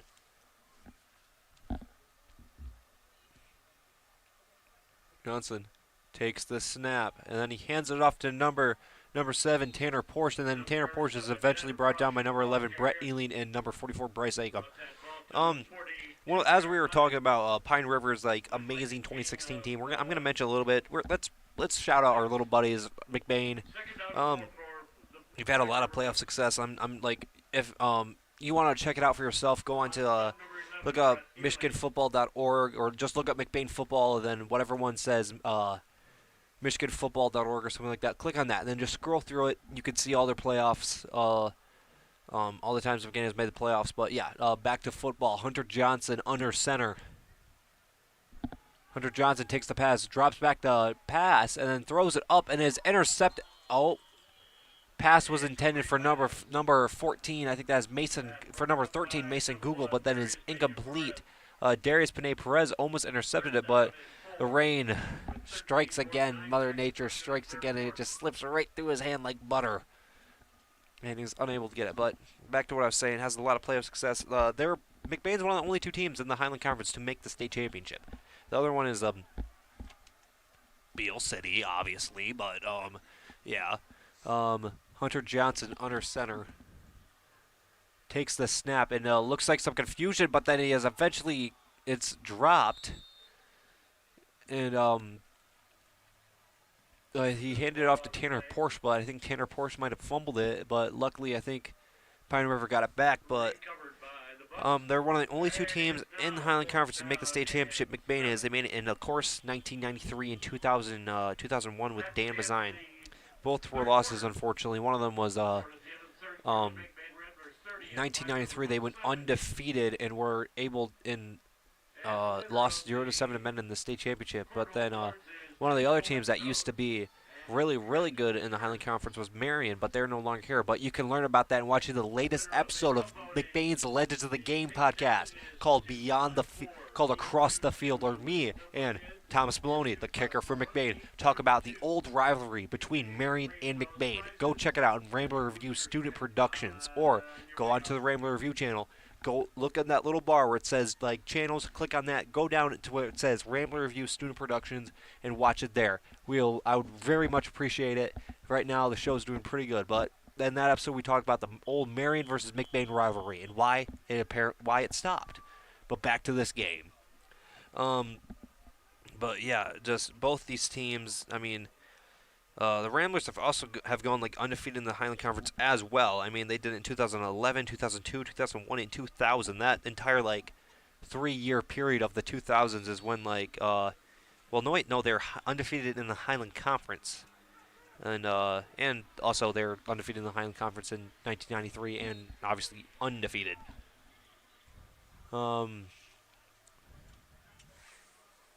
Looks like there's some communication between the Pine River's coach and quarterback Hunter Johnson. But as we're going about that, some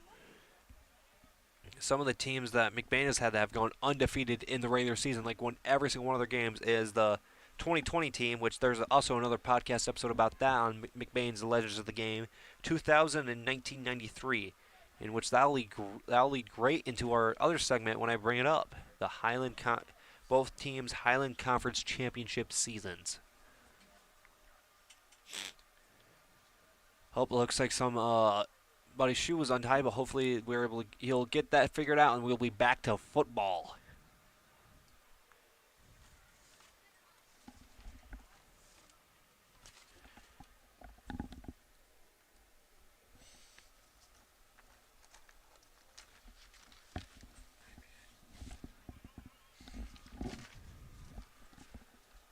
Oh, and then there is some... Okay, I'm just going to go right into my segment that I'm super excited to start talking about if I can find the right paper for that segment. Nope, that's the wrong one. All these papers, it's really wet outside, so all these papers are soaked in water, unfortunately. I mean, if I had a hairdryer, I could dry them off, but we don't have power up here. All the power is being consumed by the computers and technology up here, so, okay. Now I'm going to start talking about the Highland Conference Championship seasons both these teams have had. Both Pine River and McBain have finished at the top, on the top, or at runner-up of the Highland Conference before. For instance, Pine River has been the runner-up, runner-up or second place a total of 5 times. In the 5 times, and they're runner-up all the following years: 1978, 1988, 1989, 1990, 2000, and 2004. Which that year, both McBain and Pine River were the best teams in the Highland Conference. I think that was in 2004. 1994 when both teams were the best teams in the Highland Conference. And yeah, it's just McBain has gone second like a total of in 1982, 1991, 1992, 1994, 1995, 1998, 2003, 2005, 2010, 2015, 2017, etc. There's a lot more, but I just don't want to do it. And then they've been a total of number one a total of like I think Pine River's been number one a total of 2 times back in like the creation of the Highland Conference, like back in 1972. Or I'm pretty sure that Pine River was number one in the conference that year. And then they were number one in the conference in 1990, 1999, obviously, because they went undefeated. All right, we're back to football. That little knuffle was done with, and now Hunter Johnson under center. Hands it off to number 31, Ryan Holmes, and then he's eventually brought down. I think either the turf monster got him, or it will be a first down for Pine River. So hopefully Pine River before the end will be able to. Brett Bentham able to stop him from getting anywhere farther. I know like Ryder Holmes is a strong runner. So yeah, but other times, McBain has finished the number one about a total of like I think 5 times. 1993 definitely, state championship team. 2001 I know they did. 2000 they did because they went undefeated. And Hunter Johnson under center takes the snap, hands looks like a faker, and it he's brought down by I think eventually number 55 Caleb Gildy. Now, since there's the last like quarter of the game, I think I just got to start. I haven't been really paying attention to any of the McBain defensive players, so but I just got to think about what ones have gotten the most tackle. I think I might give it to Bryce Acom. He's had some pretty good plays, but offensive player of the game, personally me, I don't like to give it to quarterbacks unless they have a crazy game. So, okay, back to this game. Hunter Johnson under center. Takes the snap, and then I think he hands that off to number 7, Tanner Porsche, and he's eventually brought down by number 44, Bryce Acom, and I think number 26 or so, like that.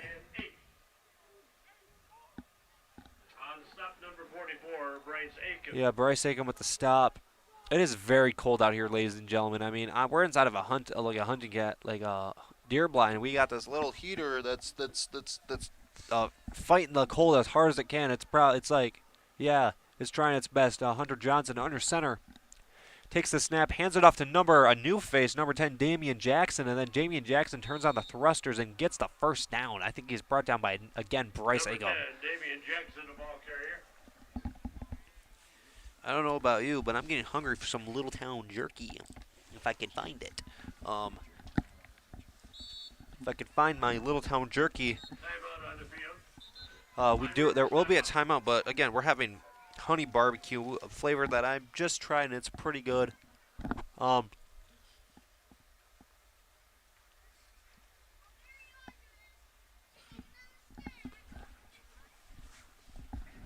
be back after the break.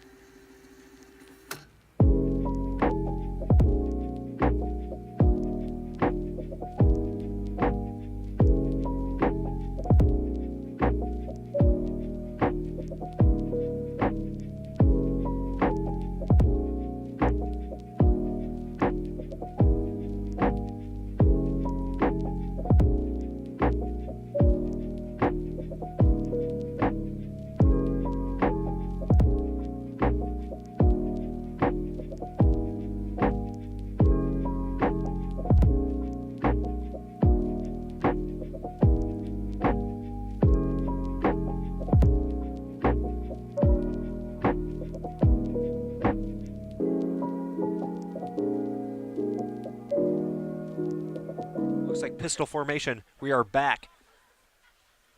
Hunter Johnson under center. Hunter Johnson hands it off to Ryder Holmes. Ryder Holmes just turns on the thrusters and gets a little bit of yards before tripping on the field and not getting that many yards. Inside the 25, looks like about the 21-yard line. Gain of 3 on the play. gain of 3 on the play. And unfortunately, ladies and gentlemen, I'm all out of fun facts. I mean, I spent like the entire week looking at these, but I will try to figure some out about some of like the one teams I know about. I know the 2016 team, they had a guy that went like D1, I think, for track or D2. I don't know. Hunter Johnson takes the snap. It's a fake, and then he throws it up, but is overthrown. His intended target was number 7, Tanner Porsche. But it is no good. Tanner Prosh, my God, my goodness, I am so sorry for not saying your name correctly. It's Tanner Prosh. You know what? It would be cool if his last name was Porsche, because Porsche is a car, and Porsches can go fast, and he's pretty fast, as what I can see. So I think I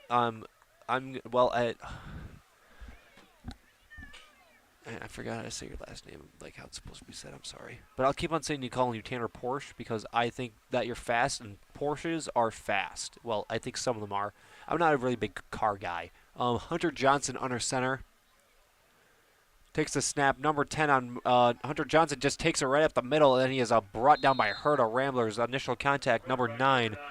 Carson Murphy. And he's brought down. We got 9 minutes remaining. Wow, this is going slow. It feels like it's been over 15 hours, but it's going pretty slow. My toes are freezing off right now. I mean, I don't have shoes on right now because for some odd reason I got white shoes and I decided to go to McBain. That doesn't really pair that well. It's called your white shoes. Nope, they don't look like white shoes anymore. They look like just a big pile of yeah. But we don't need to talk about my failures of decisions making. But yeah, okay. Let's go to back to football. Hunter Johnson under center takes the snap. I think he hands it off to nope. It's a fake, and then Hunter Jackson gets it, and then he's just met hard by Carson Murphy. Murphy, number 9 versus number 9 action, and then I think that was on 4th down too. So, excuse me. Yeah, that will be a turnover on down, and McBain will get the ball. And now some players, unfortunately, and some players for McBain that don't really get to play that much are in the game. Well, never mind. Nope, yep, actually there is. Luke, I think it is Luke Hoyninga. Number 25, Luke Hoyninga goes in.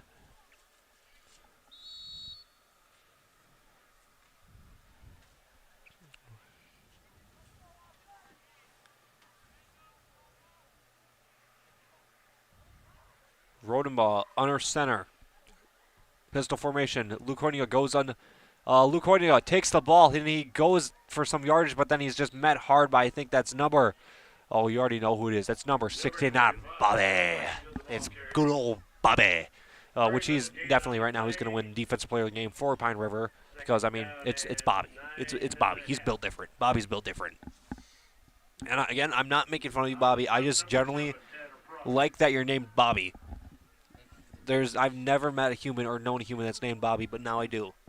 And I appreciate it. Rodenbaugh, under center. Takes the snap, hands it off to, nope, it's a QB keeper.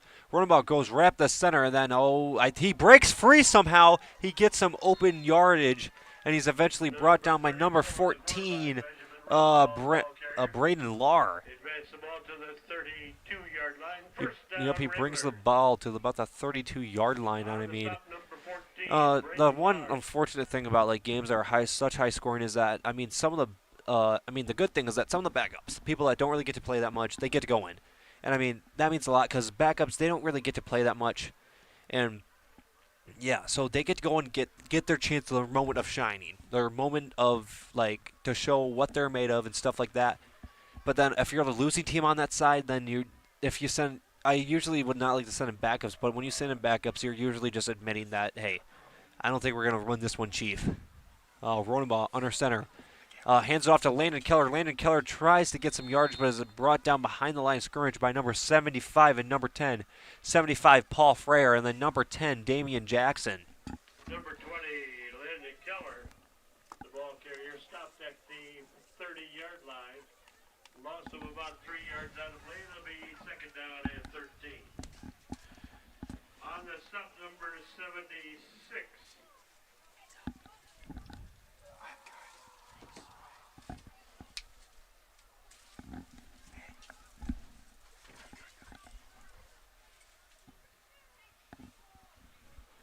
Cronenbaugh under center. Takes the snap. It's a high snap behind his back, and he is sacked for a large amount of yards by number 10, Damian Jackson. That's definitely going on in his huddle or his max prep, whatever you use to show your highlights to colleges.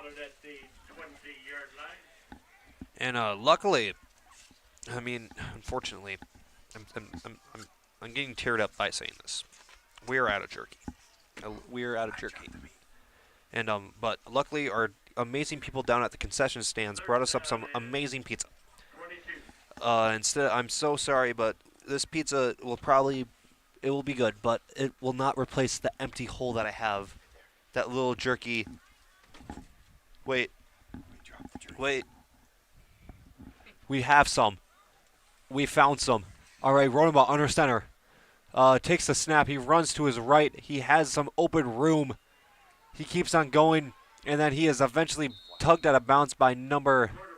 Oh, he's on the ground a little bit, but I think he got up. But yeah, like I said, we will find a little bit of hope. We found some Little Town jerky lying around, and this is honey barbecue flavor. The official signal is holding against McBain. Be 10 yards from the point of infraction.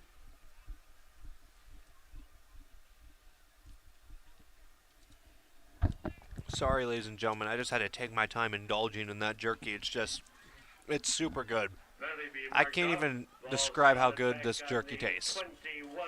And I know I'm saying this a lot, but I generally mean it from the deepest part of my heart that this jerky is good. And it's filling that gap that was empty when we thought we had no more left, but we have still a singular piece left. All right, I've been playing on the act a little bit long. I'm going to stop doing that now. Benjamin Cronenbaugh going to talk to his offense about what the game plan is.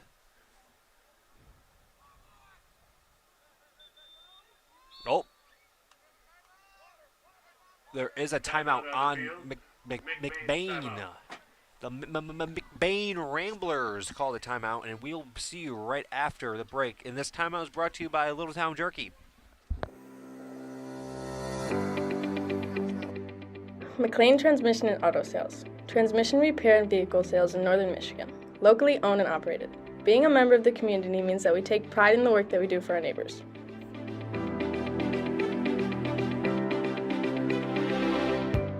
You can expect honest and expert service from us. Every repair, every sale, every time. Servicing Cadillac, Lake City, Manton, Mesick, Big Rapids, Traverse City, and surrounding areas.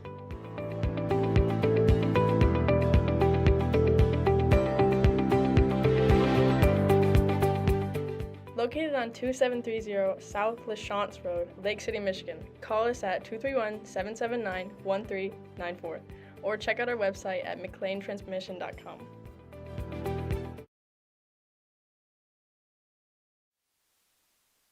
And we are back.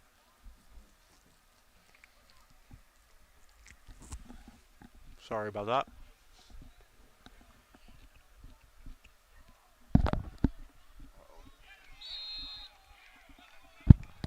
Sorry, I was indulging in jerky. Cronenbaugh dropped back to pass, but then he is just met hard by number 53. Andrew Baldwin. I mean, Andrew Baldwin looked like Jajavion Clowney back there, just breaking right through the line and just doing a full-on dive right at him and being able to get that sack for a couple of yards. I mean, now, surprisingly, this will be the first time in the game that the Ramblers will punt. I think that anybody will punt because I don't think I've seen anybody else punt so far.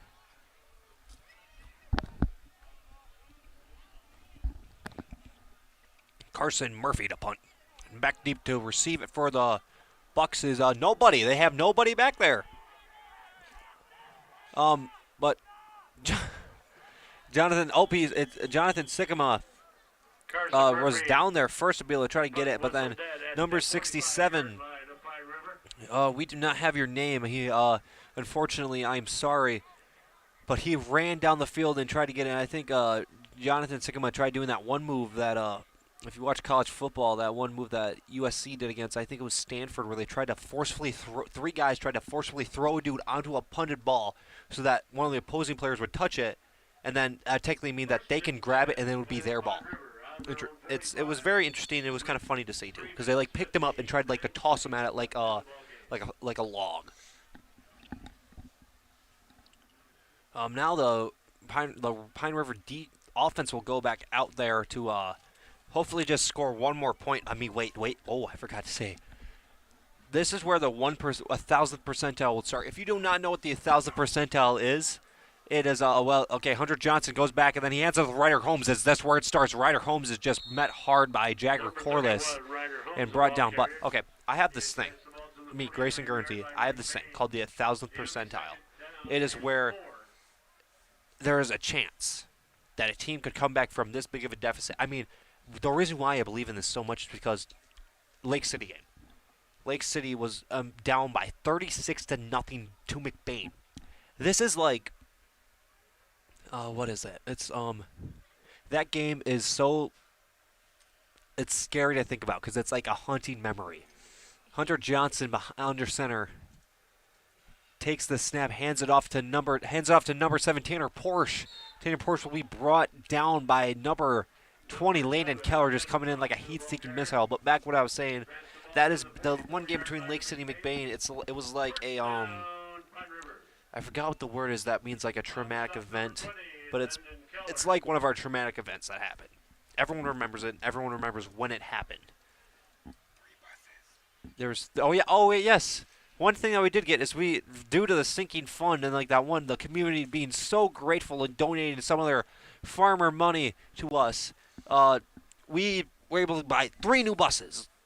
3 new buses. Now, that might not look like a lot, but for us, that's a lot of buses. Hunter Johnson under center. Takes the snap, looks back, and runs it right up the middle, and he is brought down by a pack of Ramblers. But yes, those 3 new buses that the lovely community listening to this right now,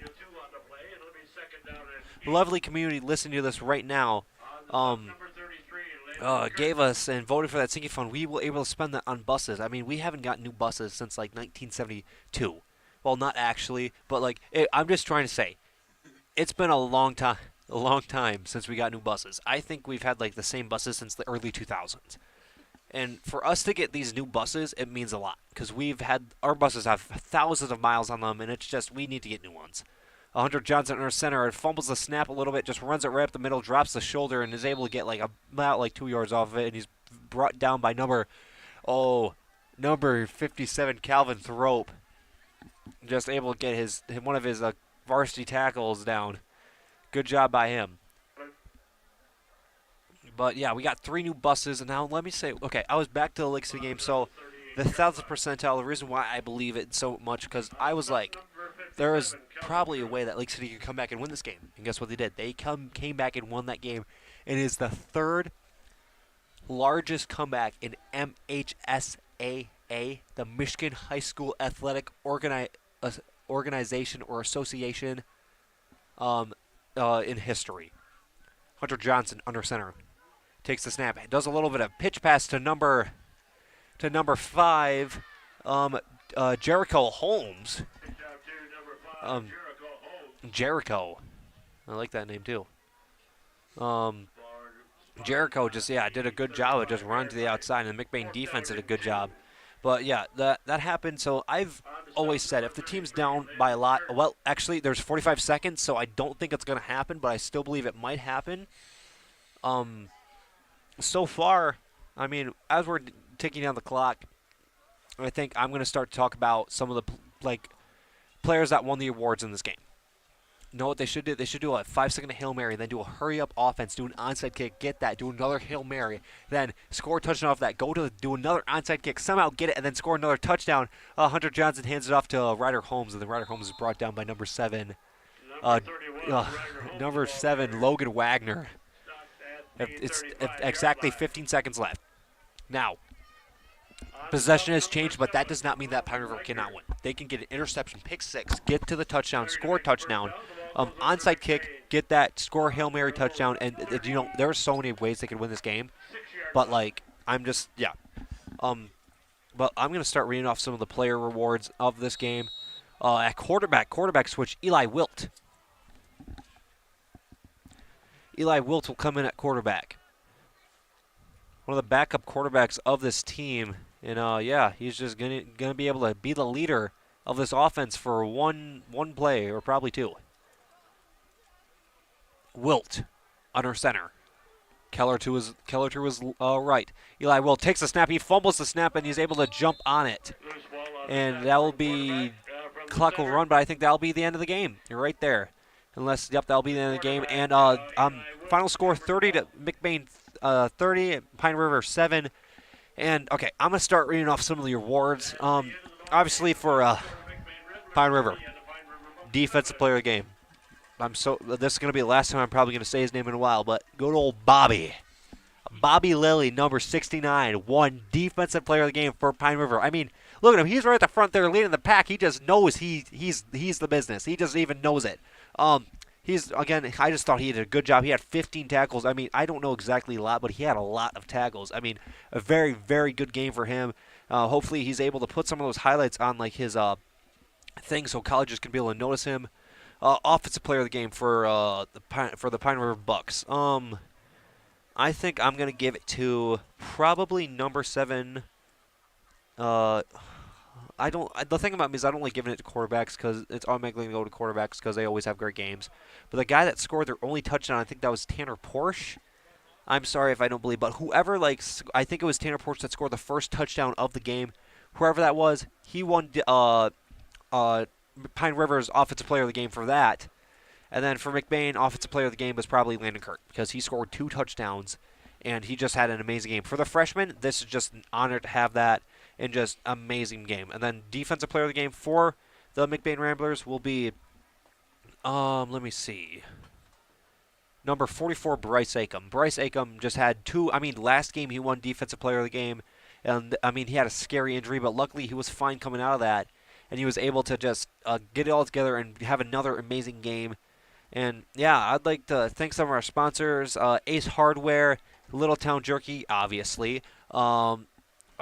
Lakeside, I think I already said Lakeside Ace Hardware, Nick Nally's Party Store, Ebel's General Store, and my amazing crew here. We got Cole, we got Grant, we got Landon, we got Caden, and just an amazing crew. The only way this is all possible is because of these fine people. I mean, I'm here talking, but none of this would be possible without these fine gentlemen around here helping me get this all set up and get it together. But yeah, this has been a great game. Hopefully McBain now with this win can seal a playoff spot. And next week we'll see you at Fowler going against the Fowler Eagles. It's going to be a hard-hitting matchup. Fowler has only lost 1 game this season and has averaged to beat their points by at least 30 or 30-plus points. And so this is going to be a tough game for the Ramblers, but if they're able to come off of beat them and come off of a win, that will just be great for them because that will be great momentum heading into the playoffs. I am Grayson Guernsey. I'm signing out and see you in Fowler.